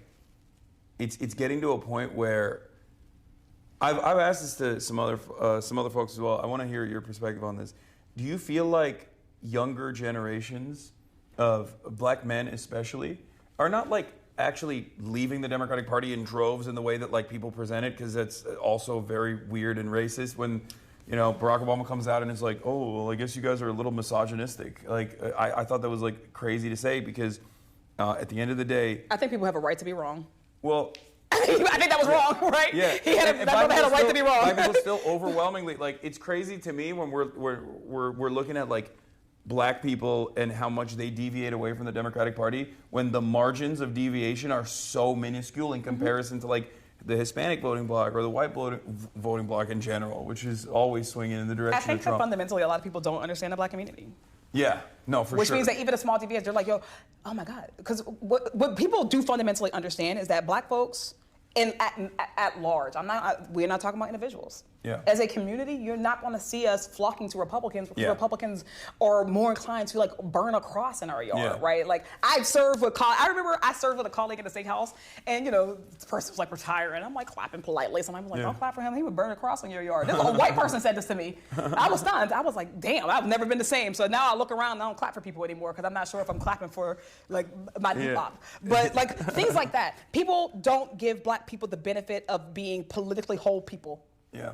That yes, the reason why we won't go there is because racism is a real red line. And I don't mean like, I ain't saying that liberals can't be racist. I'm saying that there are different types of racism. Yeah. There is the, I don't believe that you should not be in chains type of racism. Yeah. And then there's, and then there's all these other facets, that part. But when you really get down to it, yes, black people are reliable, we vote, and we've been burned. Yeah. We're a community that has been burned politically. We're a community that has been both neglected and over-relied on in many ways. And sometimes, we are more likely to say in politics, like if I can think about the long term, like if for me, like I was like, if Trump is elected, this is going to be a dictatorship. Yeah. Like I recognize that my people will be better off without him, and we have not had the privilege of not being able to make that decision. Yeah. But then I think that some people don't understand that. Yeah, there are actually black folks who feel like they're not. I think that of swing voters, right? Yeah. A swing voter who is not a swing from Democrat to Republican, but a swing from Democrat to no vote. Exactly. So that's what I wanted to talk about. And we don't get the resources that swing voters get. Yeah. I think what's really interesting, or at least what I've tried to identify about this issue, is that like I feel like there's less participation in younger generations in general. And I think even with like the most reliable demographic of voters being black women for the Democratic Party, the reason why there is like this generational gap almost in terms of like non-participation is because that's the last time that I think black people can see the Democrats like actually put their flag and have stakes in the game to do something for black people is like the civil rights movement. And I think since then, like the further you move away from that, the less I think like younger. No, I think it's more that we are doing something for the country than the country doing something for us. Yeah. And I think that that's one of the pain points for young folks. I think the Democratic Party, we abandoned them. Yeah. We've abandoned young people. Yes. I'm gonna just say, we have abandoned young people. Yeah. We left them vulnerable. I can't tell you, like the first time I ran, and I'm running against a 20-year incumbent in the State House. And we're looking at like, okay, well, how do people cut turf? Like, who do you knock doors? Like, how do you decide what doors you knock? How do you decide who you send a mailer to, right? Those are all real big considerations that a terrible consultant. You have a finite amount of time. You have limited finite resources. amount of money, and you're spending all your money on a trash consultant who is really just thinking about their own paycheck. They're not even giving you good information. We didn't go that way. We were like, okay, well, I'm black. The last time that black voters came out en masse was for Barack Obama. So when we're cutting the universe, instead of being like, Democrats love the term super voter, right?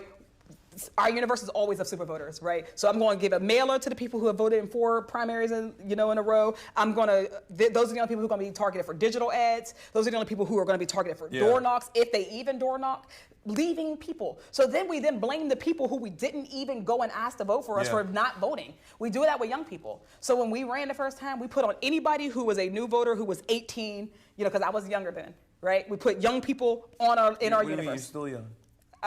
For this, please. we put all the young folks. If you're 18, 24, you're on the list automatically. We put black folks who voted. If you voted for Barack Obama, you're on the list.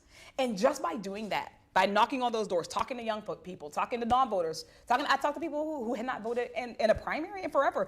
But I didn't blame like, why didn't you vote in your primaries? Yeah. Why would you? My 20-year incumbent didn't even have an opponent.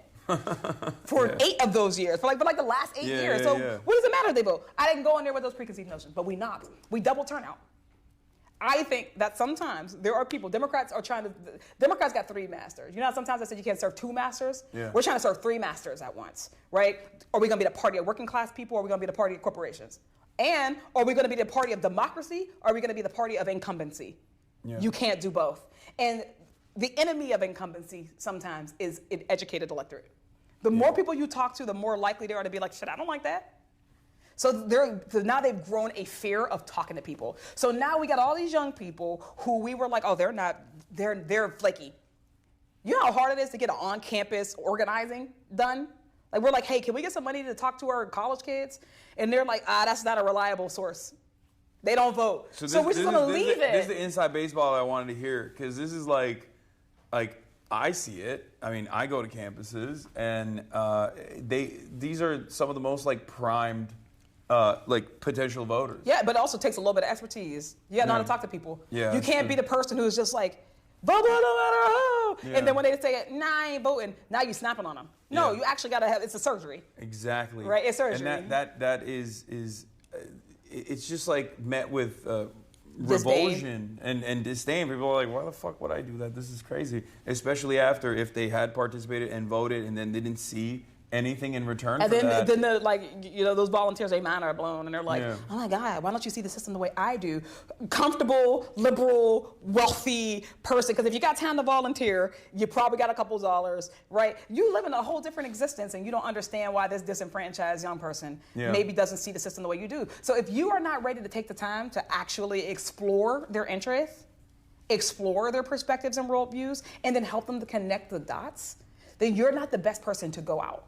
And I don't mean that just on those young people's doors or on that campus. You also shouldn't be out on our super voter doors, because we're trying to make believers of everybody. We're trying to make everybody get on the same program. It's like, you know how people are like, poor, kids of color deserve teachers of color. I'm like, white people deserve teachers of color. We should all have, cool diversity, whatever. I don't think that they should be on any doors. People need to be trained better. But to get them to go there. So now we're talking about, why is Turning Point? Why are these kids getting red pill? Yeah. Well, you left them in the internet with no direction, no instruction, and they're finding out a different world by themselves, because the internet is a world, and they're navigating that world by themselves. Well, you know who went into that world? The right wing. Yeah. And they also have a shit ton of money back in it too. Big money. Because that's the other side of the story. Because they invested though. Call it an investment. Yeah. We got money on the Democratic side. Yeah. I don't know what they're spending it on, to be honest. It's not down ballot. Yeah. It wasn't historically judges. Yeah. It's just, that you're absolutely right. There is this like media infrastructure that they've designed. They also pluck talent. Like Charlie Kirk himself, he became a nationally relevant figure because he wrote an essay in high school for his like high school newspaper about some hypothetical black woman that took his slot at West Point, which is bullshit. It wasn't even, he just made it up, right? But they were like, that's exactly the kind of young racist mind that we need. and they, very quickly, that essay was on Breitbart, and then a week later he was on Fox News. Again, incumbency versus the future. Yeah. You know, how are we going to invest in a 90-year-old at the same time that we're investing in a charismatic 18-year-old? Yeah. We're still wagging our finger at the charismatic 18-year-old. I have met like brilliant kids, brilliant young people. They're far more worldly. I'm not even just saying that to like blow smoke. Some of them I'm like, damn, how'd you get over there?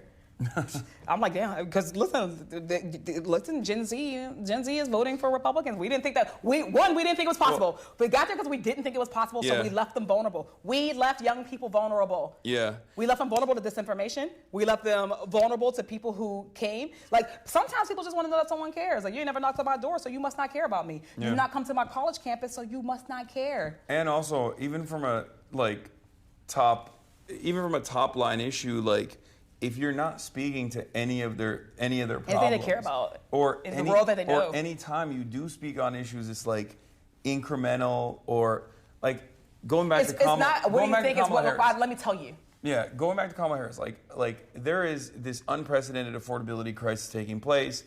Americans experienced negative real wage growth for a year and a half under the Biden administration. That's gonna people are gonna punish you for that, like no matter what, right? They experience that. They're gonna be like, oh, I am seeing that this is the administration that's responsible for it. They've seen capitalism not work for them. Yeah. The alternative to that is it cannot be, we're going to give you $50,000 in tax credits if you start a small business. Because that's not a solution. It's not a systemic one. Yeah, and it's also... That's a Band-Aid. But not only is it a Band-Aid, but it's also not an all-encompassing policy vision.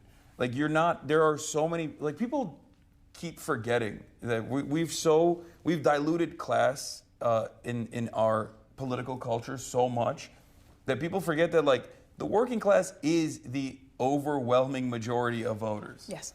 It's not corporate interests. Indisputably. It's not people that are, there's a lot of small business owners, sure, but like many of them are still owned and operated, so they're still working to a certain degree, like, and they still... If your paycheck cuts off... Yeah. and you have no more money source, you are a working class American. Yes, exactly. Welcome. Unless you're making more money from capital accumulation, where your money is making the money for you, you're still technically on the working class. Yes, you're on the working class side, and you have working class needs. Same with renting versus home ownership. There is a higher percentage of home ownership than most Americans would assume. For sure. Obviously, that's different in big cities and whatnot. But still, by and large, because of our home ownership rates are so abysmally low in comparison to other nations, it's around, I think, 40%. In the state of California, it's like 44%. It's higher than you would think, but again, that means that 66%. The real problem is that 6 people own the rest of it. Or 56%, sorry. Yeah, but again, exactly. 56% of people are renting though. So you have to have a message that focuses on their issues. And we never do that. We never talk about like lowering the cost of rent I'm just not gonna say never, because also there are tons of people who talk about this all the time. They don't always get famous. Like, God bless, the attention that Zohran Mamdani got. Yeah. But like, he ain't the only brother who's been talking about affordability. He's not the only person. For sure. Yeah, that's what I'm saying. So it's like, that's the other thing, right? Our media focuses on what it focuses on and who it focuses on. Yeah. And the fact that there are people who are talking common sense all over the place and are not getting any attention. There are better messengers than the people who are getting getting attention in this attention economy, right? But we care about historic blue checks, And not even like the now, I'm talking about from Twitter, blue checks. We care about people's clout. We care about those things and not necessarily the message. So what we then think is like, well, they're feeding me this over and over. That means that nobody's talking about it. There are people in the Democratic Party who are talking about common sense solutions every single day. And yes, and there are a whole bunch more who are in the way. And there are some who are in the way. Yeah. The battle that's happening, the tension that's happening right now is a good tension. Yeah. I think it's important that we go through it. I think it's important that we make our case. That we help them to understand that our viewpoint is not a us versus them. That's the other thing. I'm gonna beg people. This is my second time saying this today. I am begging people to stop looking at the political world in this linear, that everything is right, left, center. Yeah. Right? That's just not how people organize their politics, not how people organize their real lives. And we are ascribing it to them. We're leaving so many people who don't feel like they fit anywhere. That everybody fits in a bucket, and there's a prescribed message. Like there's a transcript for this bucket. It's like, oh, I'm talking to this person. What's the pre-approved message for that person? Like we're treating people like that instead of being like these people are holistically. It is not left versus right. It is top versus bottom. When we are able to kind of like transfer it over to that, I think we will have a better recipe for how do we now go back out into the world and get people who we have left behind. How do you think the Democrats change their branding? We have to change the guard. Yeah, because like right now, the reality of the matter is if you ask an average person, their attitude is like, politics doesn't work for me. I don't know why I should vote for either party over one party over the other.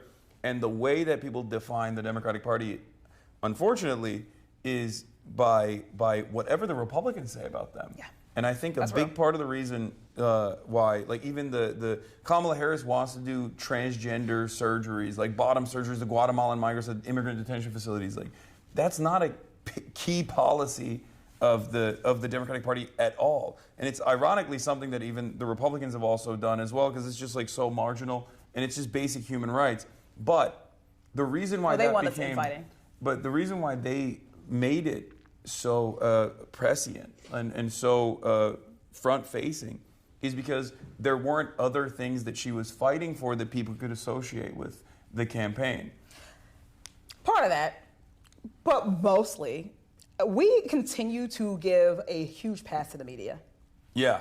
Like, for sure. The idea that the media does not have a responsibility, again, the cornerstone of a democracy is education. Yes. And if the media is not there to educate people on what's real, then we don't have a good democracy. I mean, they're doing it right now with the Venezuela stuff. They've been doing it for a really long time. They do. I mean, yeah, they do it all the time. I know. This is my main gripe. And that is also just the treatment of Democrats versus Republicans in the media.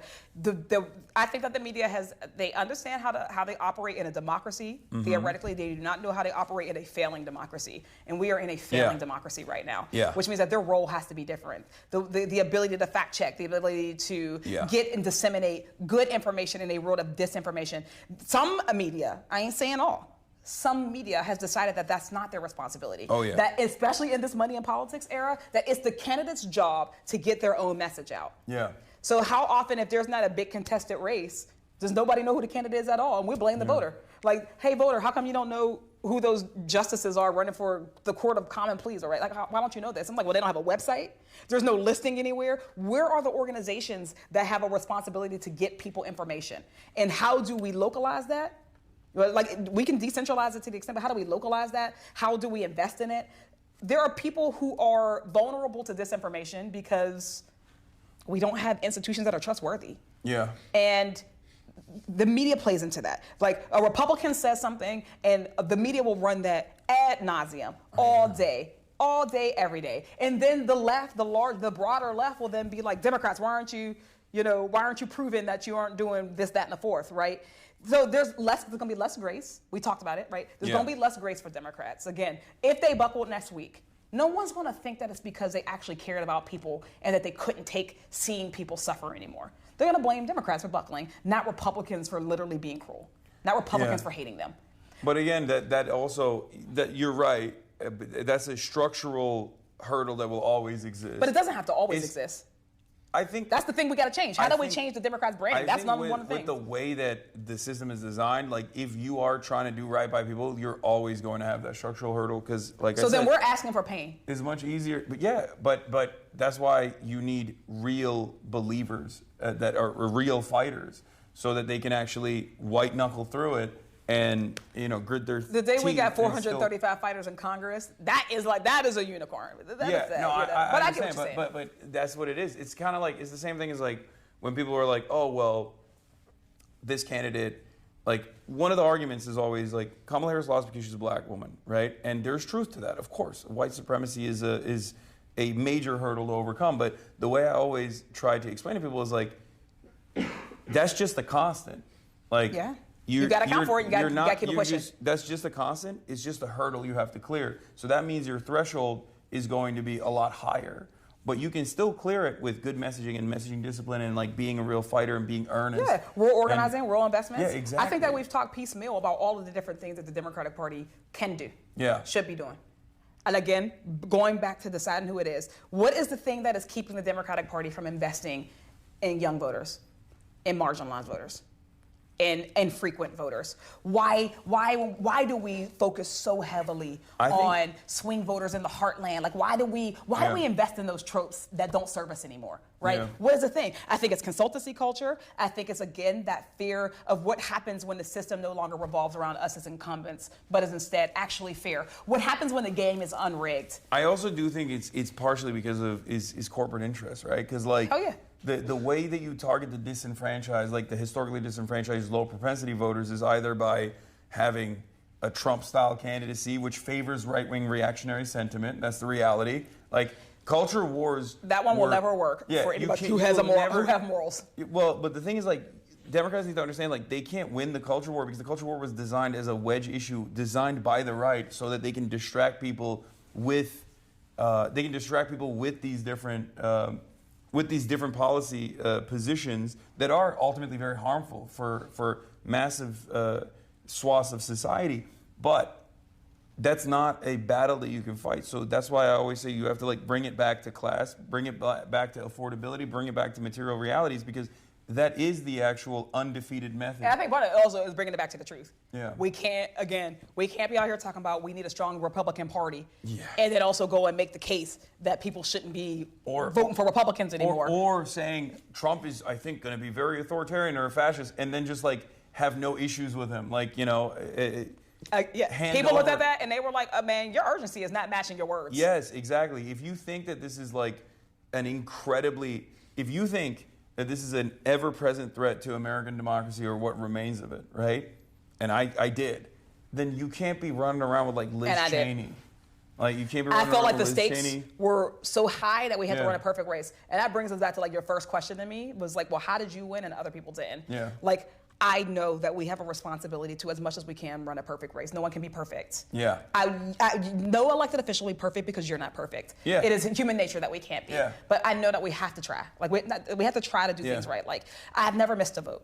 Yeah, right? and you also have to be more perfect than the other side. You have to be more perfect absolutely. than your Republican I'm a progressive. colleagues. I gotta be. And you have to be more perfect than your centrist colleagues. You're institutionalist. Yeah. I can't move the way institutionalists move in this place, right? But there's also but then it goes back to the media where like they do have so much grace for whichever the right wing flank is, whether it's a race between a left flank candidate and a centrist, or whether it be a centrist Democrat and a right wing. It's like subliminal messaging. Yeah. Like they'll ask two questions. I literally just watched this debate. We were just driving down here. Watched the debate between Zohran and Andrew Cuomo. Yeah. And like the moderators, I don't think that they even understand sometimes like the implicit biases in the way they talk to us. I know. Right? The way that they talk to us. Yeah. They're gonna say, how are you gonna pay for it? How are you gonna pay for it? Yeah. How are you gonna pay for it? We have a higher standard to clear every time. They didn't even ask that to Cuomo for when he says like, oh, we're gonna get 5,000 cops. Like they asked him one time. That only where are you getting them? Or where are you time. paying for it? Never. One time. So it was like when I was running. When I come on day one, we got to come with clear understanding of policy. Yeah. Right. Because you speak well. Like you're an orator, right? You're passionate. You're an organizer. So now you got to prove that you could be a policy wonk. We have to prove that we can be a uniter, not a divider. We got to prove our loyalty. But then you get other people who I ain't gonna say no names, but they ran statewide multiple times and never had to ever talk about any policy at all. Yeah. Or their position is... How do we decide who gets to talk about policy? Or their position in the party infrastructure is literally to be the rotating villain. And so now people are wondering why they didn't know who that person was. It's like, wait, did we just not know it? I'm like, I don't know. Well, go back to the campaign. What do you actually remember about people? Okay. Well. I ain't talking about nobody specific. I'm talking general. Oh, okay. I was gonna say you're talking about one specific person. One person. No, I'm talking about multiple people. It happens If you all were the talking time, about though. one specific person, there are some people in If this you're room talking about that one specific person, you can guess. some specific people, maybe in this room as well, were like, oh, let's overlook some of their negative qualities because maybe they're gonna be a part of this left flank, and then that didn't happen. Anyway, whatever. Hey, we all have our kinks. Right? The left have Yeah. kinks just like the center does. Yeah.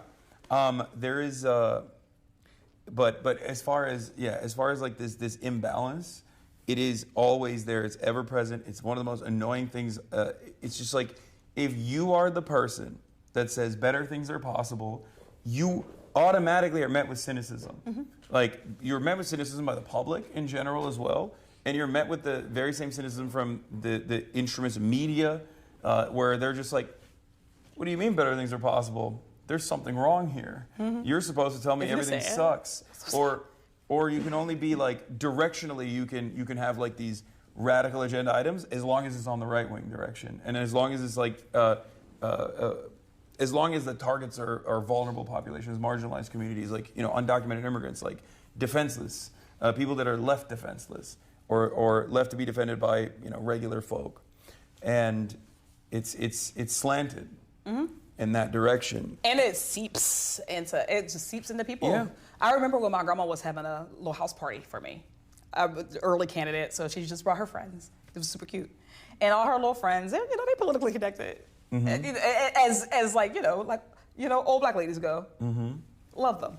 And we were talking about Bernie, because I was like, I don't know, we're talking about men. They're like, I don't believe, he's selling this, that, and the fourth. It wasn't all of them, but a couple of them. Yeah, he's selling this, that, and the fourth. This is my family, right? Yeah. I'm like, wait, do y'all know how left-wing I am? And then, so it came back to, Medicare for all, because remember, in the election, every time he went to a debate, it was always like, how are you going to pay for Medicare for all? How are you going to pay for Medicare for all?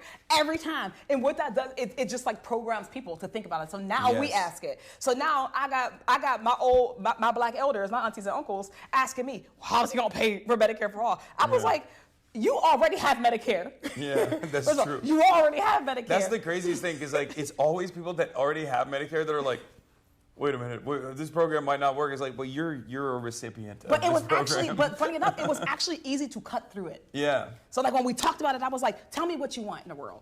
That's how I started. Tell me what the world is that you believe you want to leave for your kids. Yeah. And you let them talk, and it's like, oh, well, I think that, yeah, of course I don't want my kids to have diabetes and not be able to afford insulin, right? We talk about that. It's like, well, what's stopping us from having it? Where sometimes you just have to deconstruct the propaganda. You got to deconstruct the programming that we've been through. Again, we don't always take the time to do that. Sometimes with the left, we're not patient enough with people.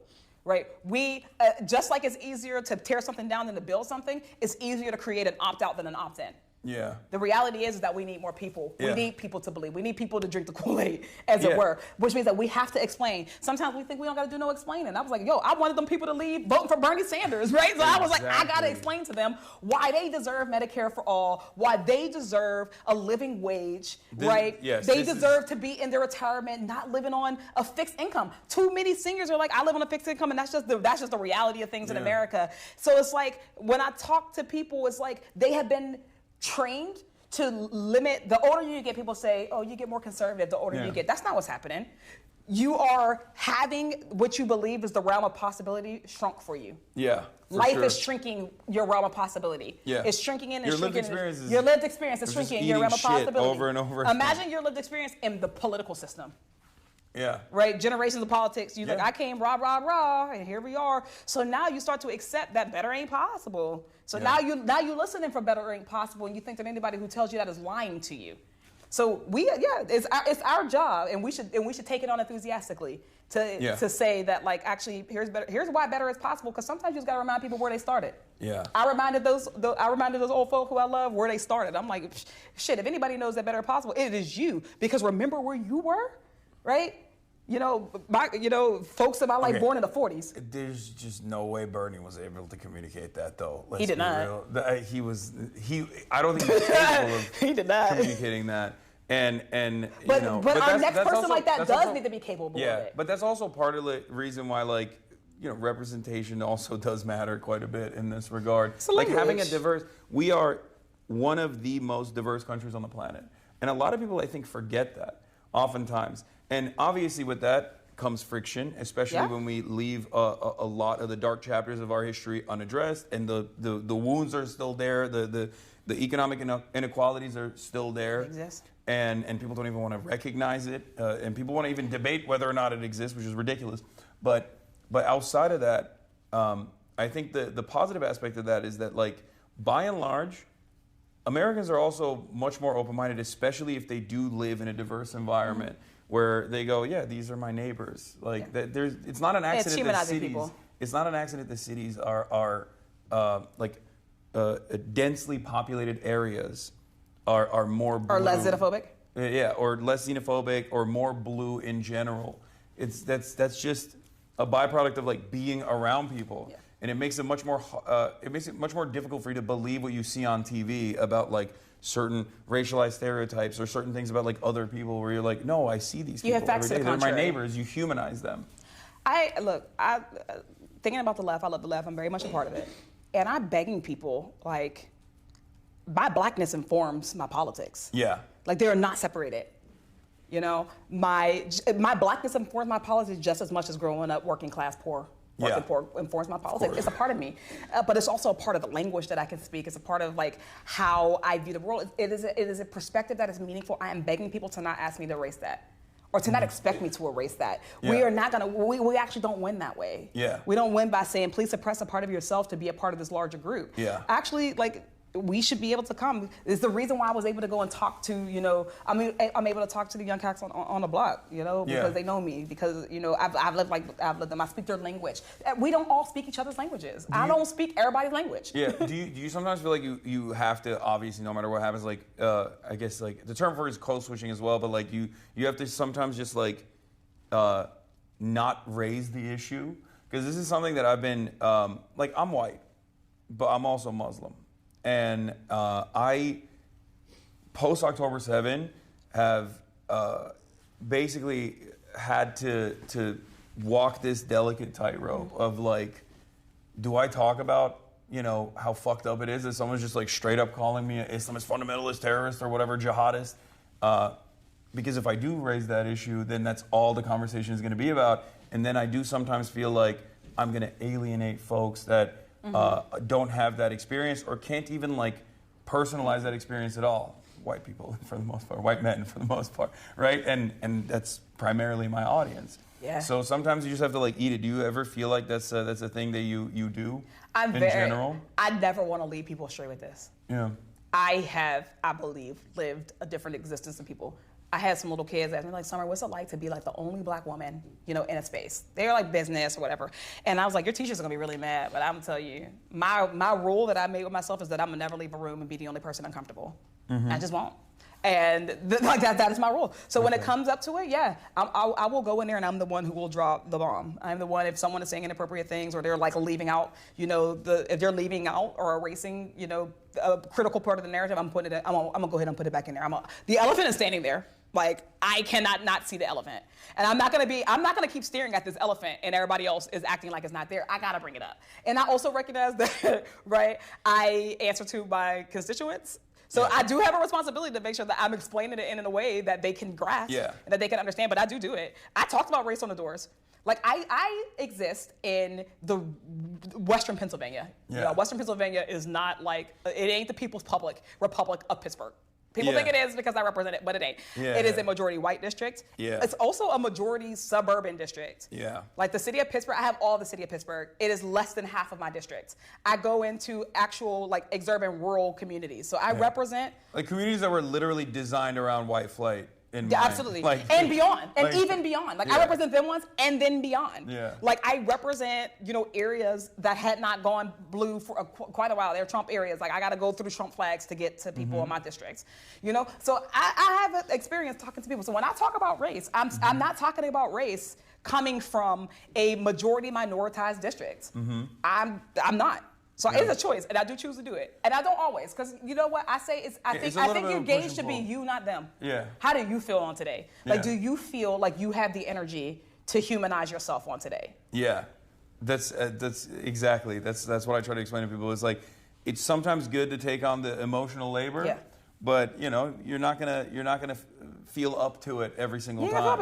And I try Especially not to if do it in a way that alienates people too. Like I Yeah. could talk about race and also just not be excluding you. Like Yeah. I think everybody has a perspective. So Yeah. I could talk about race, and I can also talk about the lived experiences of of poor white folk. Yeah. And I talk about it passionately because I also want poor white folk to have and to inherit a better world. Yeah. I want them to inherit a government that cares about them, that feeds them, that ensures they're fed at least, that ensures they're housed, that Yeah. ensures they're healthy. I want that for them passionately. So, and I want it for me, right? And I want it for me. And my only understanding, I talk about race because I'm like, the reason we don't have it is because enough people don't want it for me.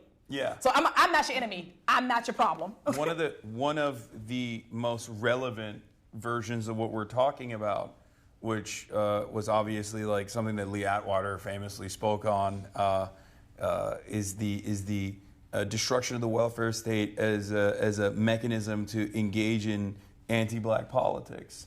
The notion that you move on from saying the N-word and then the aftermath of the civil rights struggle to basically talking about desegregation or busing, all the way to the welfare queens narratives, right? Mm-hmm. That was so successful in terms of getting working poor people in white communities to get on board To abhor something. Yeah, with the destruction of a welfare structure that it was actually beneficial for them as well. And then, of course, The same with affirmative action. signed by Bill Clinton, a Democrat as well. But yeah, exactly, affirmative action too. And now we're seeing that happening with the shutdown and the SNAP benefits that were taken away from 42 million Americans. And Have you seen the crazy stuff that's going on the internet, like with the AI videos? oh my God, It's insane. aggressively avoid AI videos. Okay, so from Trump at least.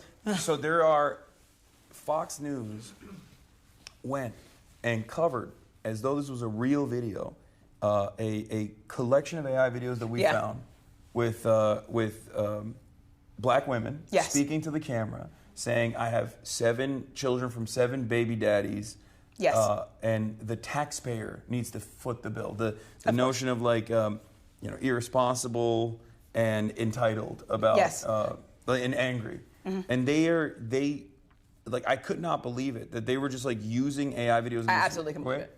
Well, I mean, I can believe it too, but like, I just. It's still fucked Do up. I when you believe that see they it. will use racial animus to their that's end? true. But also when you said that 42 million people are cut from SNAP benefits, yeah, and also farmers. Yeah. Because Yeah. again, when we talk about the other end, Even- what SNAP actually does is Even a subsidy. National It is Grocery. a subsidy to groceries, Yeah. to small business, to farmers. It is helping two people. It is helping two groups at Exactly. once. Right, working class people, but the reason why your government is giving it out is because it's also helping industry. Yeah, It's helping the and economy. also grocery, It spurs grocery the stores. economy. Grocery stores. Yes. Yeah, every dollar spent on SNAP. So Trump is gets- willing to bite all of our noses off Yeah. to spite his face. And I cannot believe it because like the conversation obviously that's taking place right now is over, offering additional or continuing subsidies for ACA, so tens of millions of Americans can continue being on health care. To go to the doctor. Yeah, to be able to go to the doctor. And the Republican, To not get a $1,000 MRI. The Republican retort to that was, oh yeah, you guys want health care for people to continue even though it's already super costly and that needs to be fixed. Guess what? Now we're going to starve 42 million people, and it's So going to. what you want? You want health care or you want to eat? Yeah, they're like, oh, and now we're going to cook the farmers, like you said, because it's a subsidy for them, and we're going to cook the grocery store chains as well, because it's a subsidy for them as well. And you know why they get away with it? Because there is a shared responsibility model that we have in this country, right? When a shutdown happens, everybody's blamed. And Yeah. not like proportional blame. Republicans will always win in that environment. They will take. But they're losing. They're losing right now. When we're out of the authoritarian regime, that's the loss. That's the only loss that matters for me. But like right now, what they are betting on, I'm not saying that they won't lose this time. What they are betting on is that when this is all said and done, they're going to get to share responsibility with the Democrats. Because there's always going to be a CNN anchor who says, well, Democrats didn't sign the bill to pay for SNAP. They're always going to say that instead of like, you guys are political commentators. You know what was in the bill. Yeah. You know what the bill did. Yeah. It's easier to tell that. So it's like, so now there's a shared model of responsibility. So instead of every day, somebody's news anchor who is telling the truth, it is not partisan to go on TV and say that Donald Trump and Republicans want you to choose between health care and food. Yeah. It's not partisan to say that. That's just the truth. Just the truth. That's just That's what they literally want the right now. Do you want to starve or do you want to go to the doctor? You want to starve or you want some Tylenol? Right? That's just the truth. And they have convinced themselves that bipartisan means that they have to they will dig if they can to find some blame to put on the other side. And in that model, Republicans get to win. I ain't saying that the win is necessary like you win a majority. They get to survive another day. Yeah. Because they don't ever have to take responsibility. Yeah. We need to pin them on responsibility. When we get out of here, it needs to be clear that they were willing to starve millions of people. I will push back here though a little Go bit. Okay. I do think I ain't that saying the Democrats don't do nothing. I do think that it is we go back to the same like pre-existing hurdles. That always is going to exist. We can't change. No, yes, we can. No, I'm saying like, but in the current confines of like how this works, the media is always The going limit to do does that. not exist. You never saw Mean Girls? No, but no, I didn't. but what I'm trying to say is, it is upon the existing National Democratic Party to have competent voices. Yes. To go out and speak on it, and even do what you just did. This is a yes here. man. Yeah, of course. But what I mean is like what you just did. They should do on CNN. I think that also drives. And then clicks. the anchor is going to close, and then he's Yeah. going to go back and say, Democrats didn't vote to open the government. But That's what they're going to do every time. But Republicans do that. But Republicans do that. I ain't talking about Republicans. I'm talking about the anchor, like No, the media. I know, but the Republicans have done that so successfully that like I think there are lessons to learn from the way that they operate, especially not being afraid to be adversarial with mainstream media. I agree with that. And of course, it's much better if you have like a very big outlet that is uncompromisingly pro-Democratic Party, which the Democrats don't really have. I guess you have MSNBC, but it's nothing in Not even comparison to a Fox little bit. News. Yeah, it's nowhere near as successful as Fox News, and also MSNBC, entirely comprised of former Bush era mouthpieces. That's the other crazy situation here. But basically, like, you do need to go out and fight. You do need to go on TV and be like, no, fuck that. This is wrong. This is what the Republicans are doing. And I don't think there's enough of that happening with this current talent pool that we have. There are people like yourself. There are young and vibrant, dynamic candidates. There are young and there are candidates who come from working class background. There are politicians who want to fight and center the working class in their issues, in their messaging, and there are people who want to fight, but unfortunately, I think like there are impediments, large internal ones. Yeah, the large section of Democrats that are the most visible, like the leadership of the party, they're not doing it. So we got to choose right now. So back to like, what will the Democratic Party be? Will it be? We have to choose. Even the Republicans relied on this at the end of the day. They became who they are because they were steered that way. Yeah. The Democratic Party will only survive and we will only be victorious if we exist in coalitions and new coalitions. The elected officials themselves is a small piece. And it has to actually, I'm not going to say it has to, like the importance of it or at least the emphasis on it has to be counterbalanced. We are actually strongest when our electeds are reflective of our actual leaders, our movement leaders, our labor leaders, our media, our people. We have to, our job should be getting those folks and moving in a direction. But we will be successful when people are like, I actually feel a stake in this. The reason why the Democratic Party is dying, it's not a healthy party. The Democratic Party is not healthy. Yeah, no. And it is not healthy because we're not being honest. We are not being honest. People do not feel that this is the place to build. Yeah. They don't feel like this is the place that they want to make a home. And if we can't build a home here, the Republican Party ain't getting weaker. And I don't even care about the Republican Party. The right is not getting weaker. The fascist right, the white nationalist Christian folk are not getting. They're so successful that they start infighting. Like ironically enough, they're infighting and still have not destroyed each other yet. Yeah, exactly. Because there's always the unifying principle of deregulation. Like a deregulatory agenda and a tax cuts for the wealthy agenda is always going to be their North Star. And I don't think the Democrats have that same North Star in the opposite direction. And they're trying to not even create a North Star. Yes, and that's what's so frustrating. And that's what we go back to, which is like, if you are not defined by your values, if you are not definable by like easily identifiable, tangible policy line items that people can always go back to. because this is the one thing that like Bernie did very well. Mm-hmm. You always know That's why he blew up. He is for healthcare for all. He's for free college. No matter what you throw his way, he's always going to stand on that. Yeah. Right? Sometimes maybe he engages in what my friends like to call vulgar Bernieism and go back and forth on, immigration, things like that. But like those are the definable traits of Bernie Sanders. Those are the definable policies of Bernie Sanders. And if the Democrats also had a similar system, I think that it would be much easier for them to get this message across. Yes, it would be. When we get that, the day that we get that will be the day that the two-party duopoly no longer exists. Yeah, no, for sure. And that's just what it is. Yeah. It'll be that day.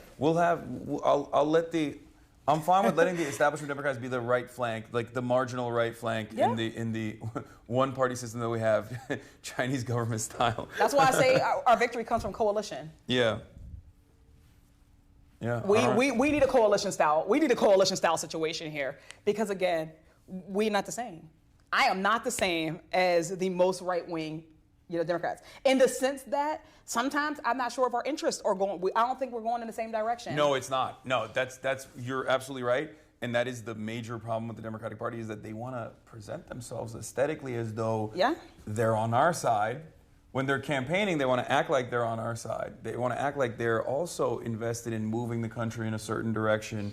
But when it comes down to it, when it comes down to policy or when it comes down to like actual legislative agendas, they are not. They are, I would go so far as to say, antagonistic sometimes. Yeah, there are some folks. Like, there are definitely... And the problem is that they get lifted up. Yeah, but therein lies the problem because it is a liberal capitalist party. We have convinced too many people that the tent is big enough for Joe Manchin, but it is not big enough for Zohran Mamdani. Yes.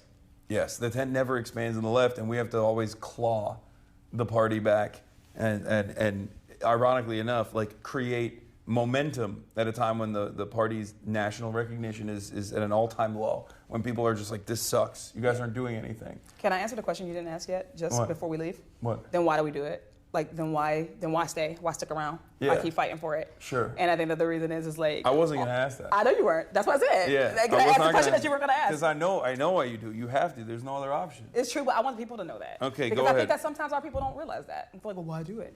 Why not just be independent? Like, I want the system to exist where we can have spaces that are ours. It don't exist right now. Yeah. I care enough about the values, the things that we're fighting for right now, that it is by any means necessary. People still have to be in the game. We still got to be in the game.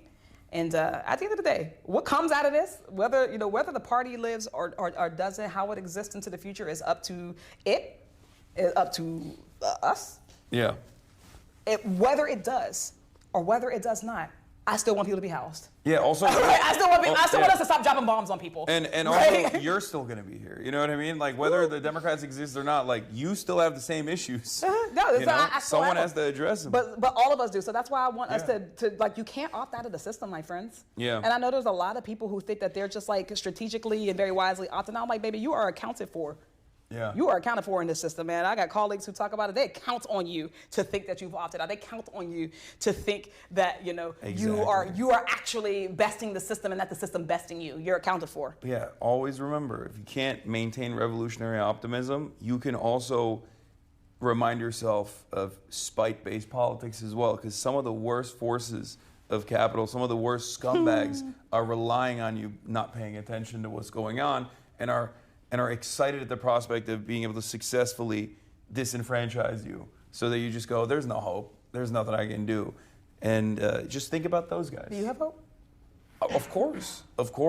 I mean, I always have hope because I don't know. I mean, I've been doing this for a long time and I've seen... You're 34. I've been a political commentator as like a openly socialist political commentator. We're the gerontocracy now. We've been doing this shit for a long time. Yeah, I know I'm like relatively young in comparison to all these other people, but like, it's just I've seen so much failure, and I'm used to it, and my expectation is not that we're just gonna immediately change things, and I think that comes with time. You learn that like. No, you are actually marginally moving society in a better direction by just consistently pushing on these certain things.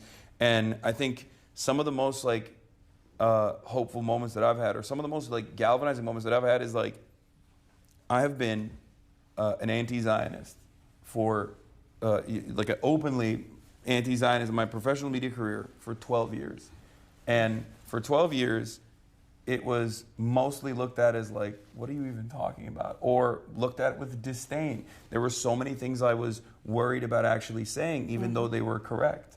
Because I knew that the response from that would be, oh, you're going to get censored. You can't say that. That's unacceptable.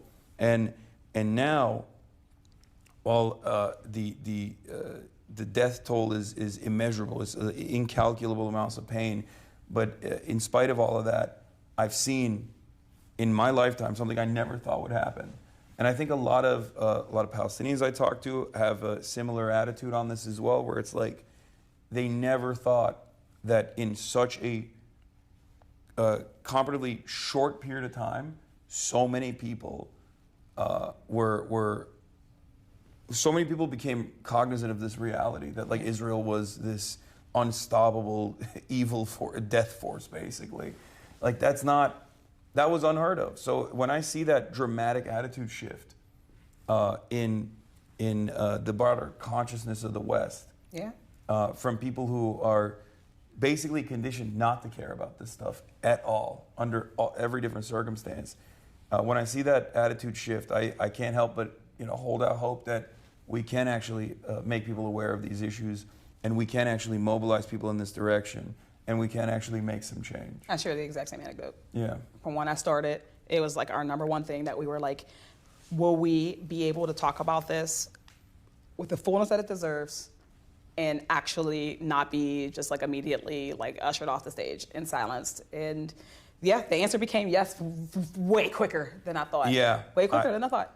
Yeah, I think like I'm critical of NGOs sometimes in the role they play in advancing American interests, American imperial interests. But like, I still recognize that 2021 was, I think, a pivotal moment for pro-Palestinian advocacy, when Amnesty International, when Human Rights Watch, and all these other organizations said, including B'Tselem, which is the Israeli human rights organization, said that Israel's an apartheid state. Israel was an apartheid state from the beginning, but they recognized it.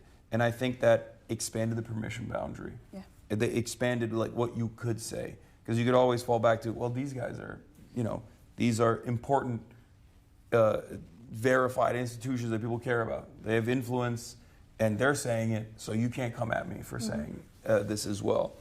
And slowly but surely now... It gives protection so that when someone goes out alone, they know that they're no longer going alone. Yes. And then, obviously, in the last 2 years, the media environment is rapidly shifted as well. And a lot of the mainstream institutions that refused to accurately assess the situation or to speak on it, speak on the death and destruction with real terms, and consistently tried to contextualize this violence and why it had to happen and collateralize Palestinian lives, they were met with a lot of enmity. People forced them to stop doing that. Yeah, people were like, no, this is fucking bullshit. People like, are not lying. unpowerful. Yeah, exactly. So that's exactly what is exactly what gives me hope, is that we do have a lot of power. We do have the opportunity to be able to stop things before it gets worse. And the same goes for resisting against the Trump administration's encroachments on civil liberties. And they are responsive to that sort of thing. They are responsive to this sort of pushback. And I think that's the reason why we can't stop. And we have to maintain revolutionary optimism and stay the course. A message. Yeah. Summer Lee, thank you so much. You were incredible. This was great. Why don't you do more TV stuff?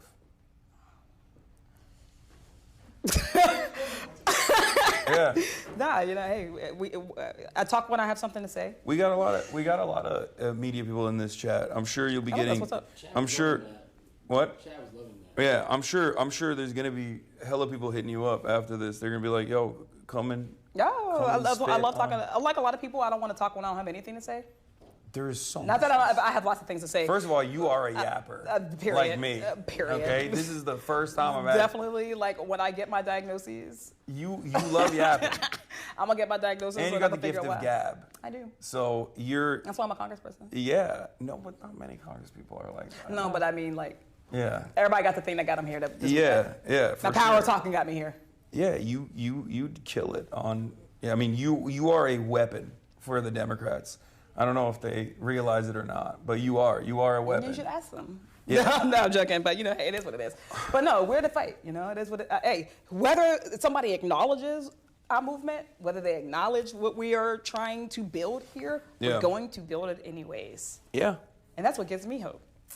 Absolutely. It's ours to build. It's also what a good time week. to be alive. It is also a good week to feel hope because I was like, Yeah. The Zohran stuff was huge. I'm not gonna lie. Like I never thought that it would happen. We did it, Zoe. We're changing it. Yeah. It's not that we did it, Joe, anymore. We did it, Zoe. We did it, Zoe. We did it, Zoe. It's right, because like I just, being surrounded by all these like canvas leads at the party, I was just like, man, this is it. This happened in spite of all of the endless amount of media coverage and how hyper scrutinized this campaign was, and you know this from your own personal experience, like. Any point of marginalization is just so cynically weaponized against you, no matter what. Especially these days, it's getting worse. Yeah, you just have to. Because people are. But listen, as a black woman, I have actually never seen the type of racism that I see when it is a Muslim candidate. Yeah, is astounding. It's insane, and it's because there are permission like people have still, even though they are off the hinges right now, a lot of people were still socialized that like you can't just outwardly say that. About black folks, they have never been socialized in the way to not approach Muslims and Muslim candidates in the way that they are. And like Democrats, Republicans, Independents, people were off the chains. I think it's also because like white supremacy is such a fundamental part of American society, because I think about this all the time. Like I always say, like there is a permission threshold of permissible bigotry. Yeah. Right? Misogyny. Like there's a misogyny, anti-blackness, anti-trans behavior, and it swings, right? Mm-hmm. But anti-blackness is such a foundational, such a foundational part of American culture that like it's become, it's been imprinted into our culture in a way where like you can get away with saying things that are basically the same as like saying the N-word, but without saying it ever. Because if you were to say that, everyone goes, "Oh, that's fucked up." I was literally going to say that racists really think that the N-word just impacts us. It's like, I care less about you saying the N-word and more about you using the system to oppress me. That's actually what I'm trying to say. That's something that I try Neither here nor there. Don't say it to me. Well, people also don't say it to a black person either. No, white people think it's just a mean word. That's the problem. They don't understand that like it's just, our problem is actually the history behind it, right? It's not like, oh well, you can say cracker, but I can't say the N-word. It's like, well, there's just no. You can also eat a cracker. Like, what are we talking about here? There's no systematic oppression or continued oppression associated with like anti-whiteness on the virtue of whiteness. This is why it's not the same. But it's very difficult to explain that to people. But yeah. All right, well, I don't want to take more of your time. I hope that this your was Capitol amazing. tour lived up. The Capitol. Yes. No, this is dope. You guys have higher ceilings than I thought you would. Cannon has higher ceilings than this. Yeah. Wait, really? Yeah. Oh. And Longworth is a cave. Don't go to Longworth. Of course. Sitting or standing? Let's do sitting and standing. Okay, let's do both. Let me move this over.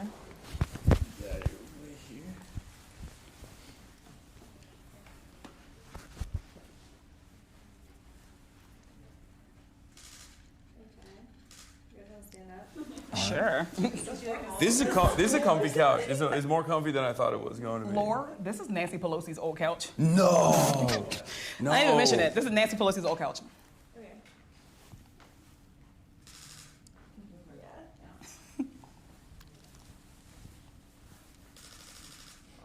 You look dapper. Oh, thank you. I dressed up for you. I dressed up for meanwhile, Congress. I wore jeans for you. No, it's all good. Also, I'm off though. I never really wear suits or jackets or anything like that. So I was like, you know what? We're going to DC. We might as well this time around. Do it. Yeah. But yeah, thank you so much for everything. Thank you so much for opening. Great. Yeah. One more ask. What's up? Do you want to do it direct to camera? Oh, these people want me to do it direct to camera. We love it direct to camera. We love What do direct to you? What do camera. She you? has more to say. Well, do I? Yeah. No, listen to them. They're Yeah, right. yeah, no, they want me to do it about the Yeah, shutdown. about the shutdown. Yeah. If you want to just cameo, you're welcome. You wanna cameo? Too. Yeah. Hold on. Hey team, where you running from? Where you running from? Now y'all don't want to be in it. Yeah, just like it's day 37 of the government shutdown. I'm here with Hasan showing around the Capitol. Okay. And then I still have to turn over. Hey guys, it is day 37 of the shutdown. We are now in the longest shutdown ever, but spoiler alert, I'm actually here with Hasan Piker because I was giving him a tour of the Capitol. Yeah. But because it is in the shutdown, the Capitol was largely empty. There's not too much activity Probably going better. on. Probably better that way. But they need to get back to work. And that's what the hope is, right? We know that right now, right? Republicans are crushing people. They're crushing working class people, making folks choose between their paychecks, between eating, between SNAP benefits, between LIHEAP, right? Is cruel. And that is a false option. What we're arguing for is that, yeah, we absolutely can open this government right now.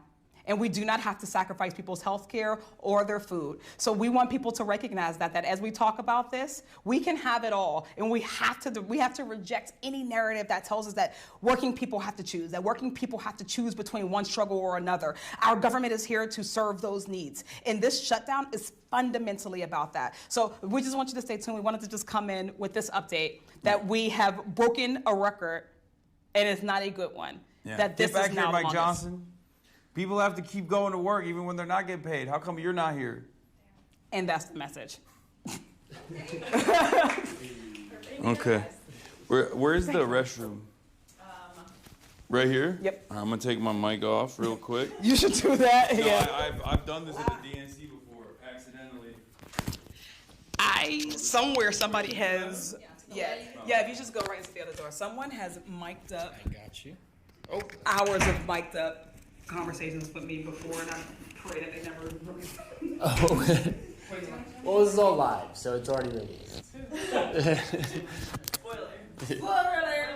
There's spoiler alert. No, I don't think anybody's ever been with a mic, because you forget them. Like when you just have like the camera mics on. Oh yeah, he's peed with the mic on, live, in front of 30,000 people.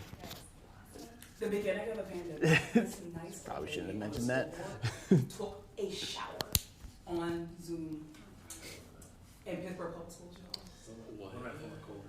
She did that so that How you feeling, Chad? You like that? everybody saw the It's funny to know. She was completely naked. She took a shower. She took a shower. It was devastating and sad, guys. Devastating and sad. Terrible. But you know, she doesn't die another day. She's still in the game. Good for her. I feel like I would have flipped home. Oh, I gotta throw this mic on, Chad. Change my name. Moved away. That's just me though. Where's 570? Where's 570 Eric go?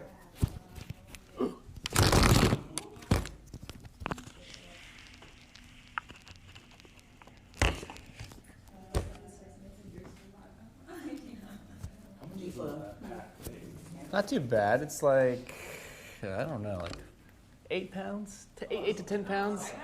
Your backpack? Yeah, with a stream backpack, yeah. I mean, after like the 4th hour, it's not too bad. Let's see. But yeah, it's always live. After this, he goes and does more news coverage for Sounds fine. 4 more hours, 5 more hours. I would not want to be on the camera all day. First of all, Yeah, I'm largely feral. definitely. If a congressperson goes, you know, it takes a lot for me to just not say the thing that's just sitting right there at the dome. Yeah, definitely. Not much you guys for doing it though. Well, don't let me in there. It's him. I'm off after this. What are you guys talking about? You're running crazy. live still. Oh yeah, I keep it going. I told him about the piss mic.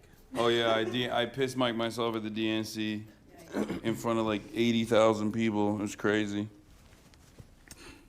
Yeah. Yeah, that was the reaction when I said it too. They didn't laugh. Yeah. Might be conspiracy. Where you hit next?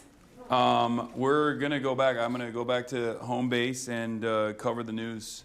All right. Usually we do that beforehand, but because of the time zone difference and your availabilities, we were like, we want to come in person, check out, scope out the scene. Right. This is Nancy Pelosi's couch. Yeah. So That's like, what they told me. it's nice. It's comfy. More comfy than you would think. She has a better office than this. I would assume. Well, actually, she still has an office. Yeah, I mean, I guess, yeah, technically. She's just retired. She's retiring. I know. Yeah. Very You think? very saddened by this information. But, you know, I think it's time for some young talent to come in. I don't think that's controversial to say. Cool opportunities ahead. Yeah. All right, y'all. It has been real. Oops. Going back to Pittsburgh. Yes, we are. All right. Thank you so much. This was amazing. This was amazing. Thank you, guys. Thank you. Nice to meet you guys. Thank you for everything. Hi, y'all. It's so nice to meet you. Doing Lord's work back there. Thank you so much. All right. Nice to meet you. Yo, dude. All right. Bye, y'all. Thank you so much. Ooh. All right. You got the other one? I got the other one, yeah. What's up, man? What's up? No. Nice to meet you. I just wanted to say hi. Oh, hi. Oh, hell yeah. Yeah. Okay, we'll figure it out. Sounds good. Thank you so much. Cool. All right. Well, thanks for saying what's up, man. Nice to meet you. Yeah. Yeah. Of course.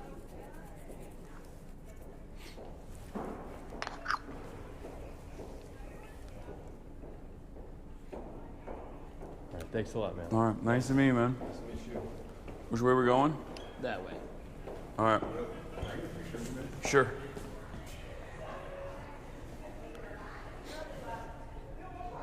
I think you have one more. I think you have one more. Sorry, I'm Oh. returned. I'm a fan, so I want to Oh. ask for a picture. Yeah, of course. Let's do it. Yeah. My sister's gonna freak out. She loves Yeah. you. I'll She's take. not Yeah. into politics I didn't know. like I that. didn't even know why. Yeah. I'll take photos with anybody, whoever wants it. Let's do it. Can you check out my phone? Wait, the phone camera's dirty. I'm taking it off. Okay, thank you. Can you say hi, Aspa, to your stream? Hi, Asma. Aspa. Aspa. Hi, Aspa. That's her name. She's watching right now. Where are you guys from? I'm from Maryland. We both go to UMD. So No, my but dad's Aspa, what is a? Oh, we're Kashmiri. Oh, Kashmiri. Nice, nice. We're Kashmir. Hell yeah. Okay, can we take a picture? All right. Yeah, of course. Thank you. Yeah.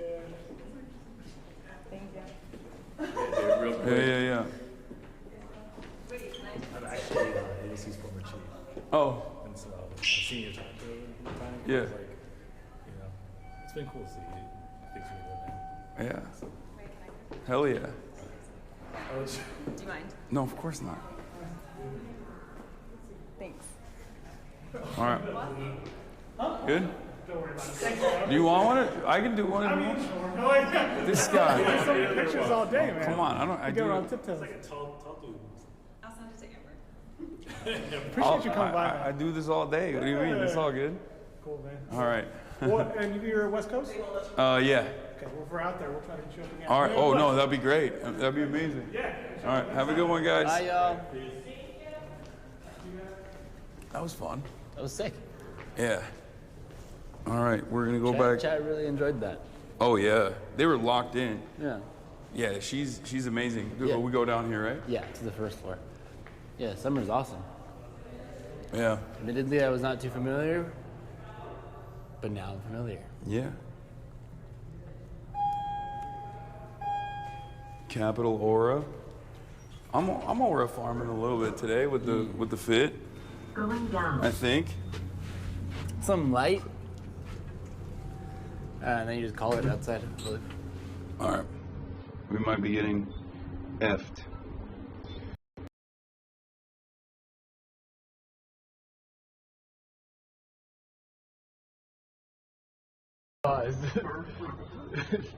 Huh?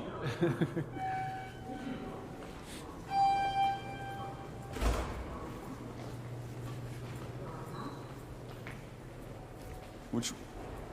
Do you know which way to get out? Yes, this way. You don't know. You're I just- do.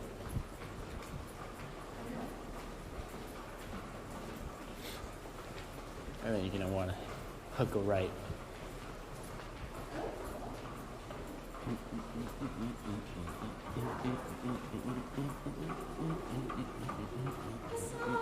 Hi. We met last year at the DNC. I'm shy. Hi. I just wanted to say hi again and can I Nice to ask see for you another again. Yeah, of course. photo? Let's do it. Ready? Wait. Okay, do you want to do a heart again? Sorry. Sure. Yay! And my coworker Connor, he says hi. Okay. Hi, Connor. You're on stream, so. Oh, hi, Chad. Are you guys taking the public transportation? Are you? No, Ubering? we're gonna Uber. Oh, okay. Well, we get a. Unfortunately, I have yet to taste the public transit here in DC, but while we're streaming, we can't.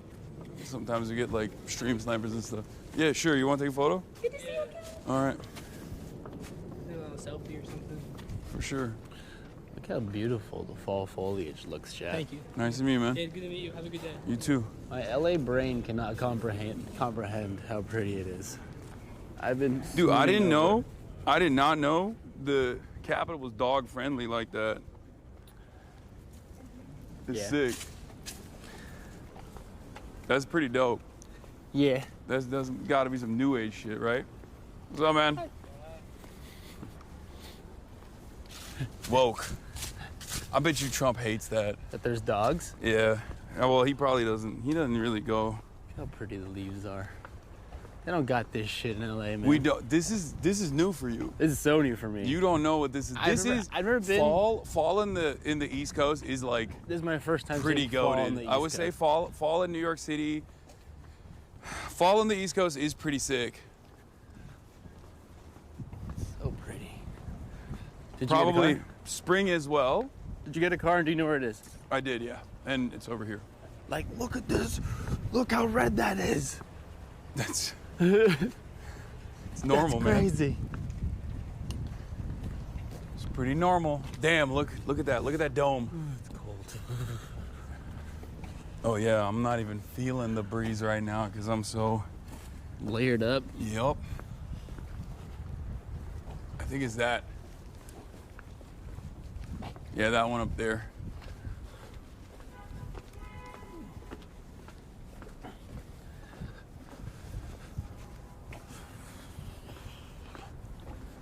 All right, I guess we're gonna cross.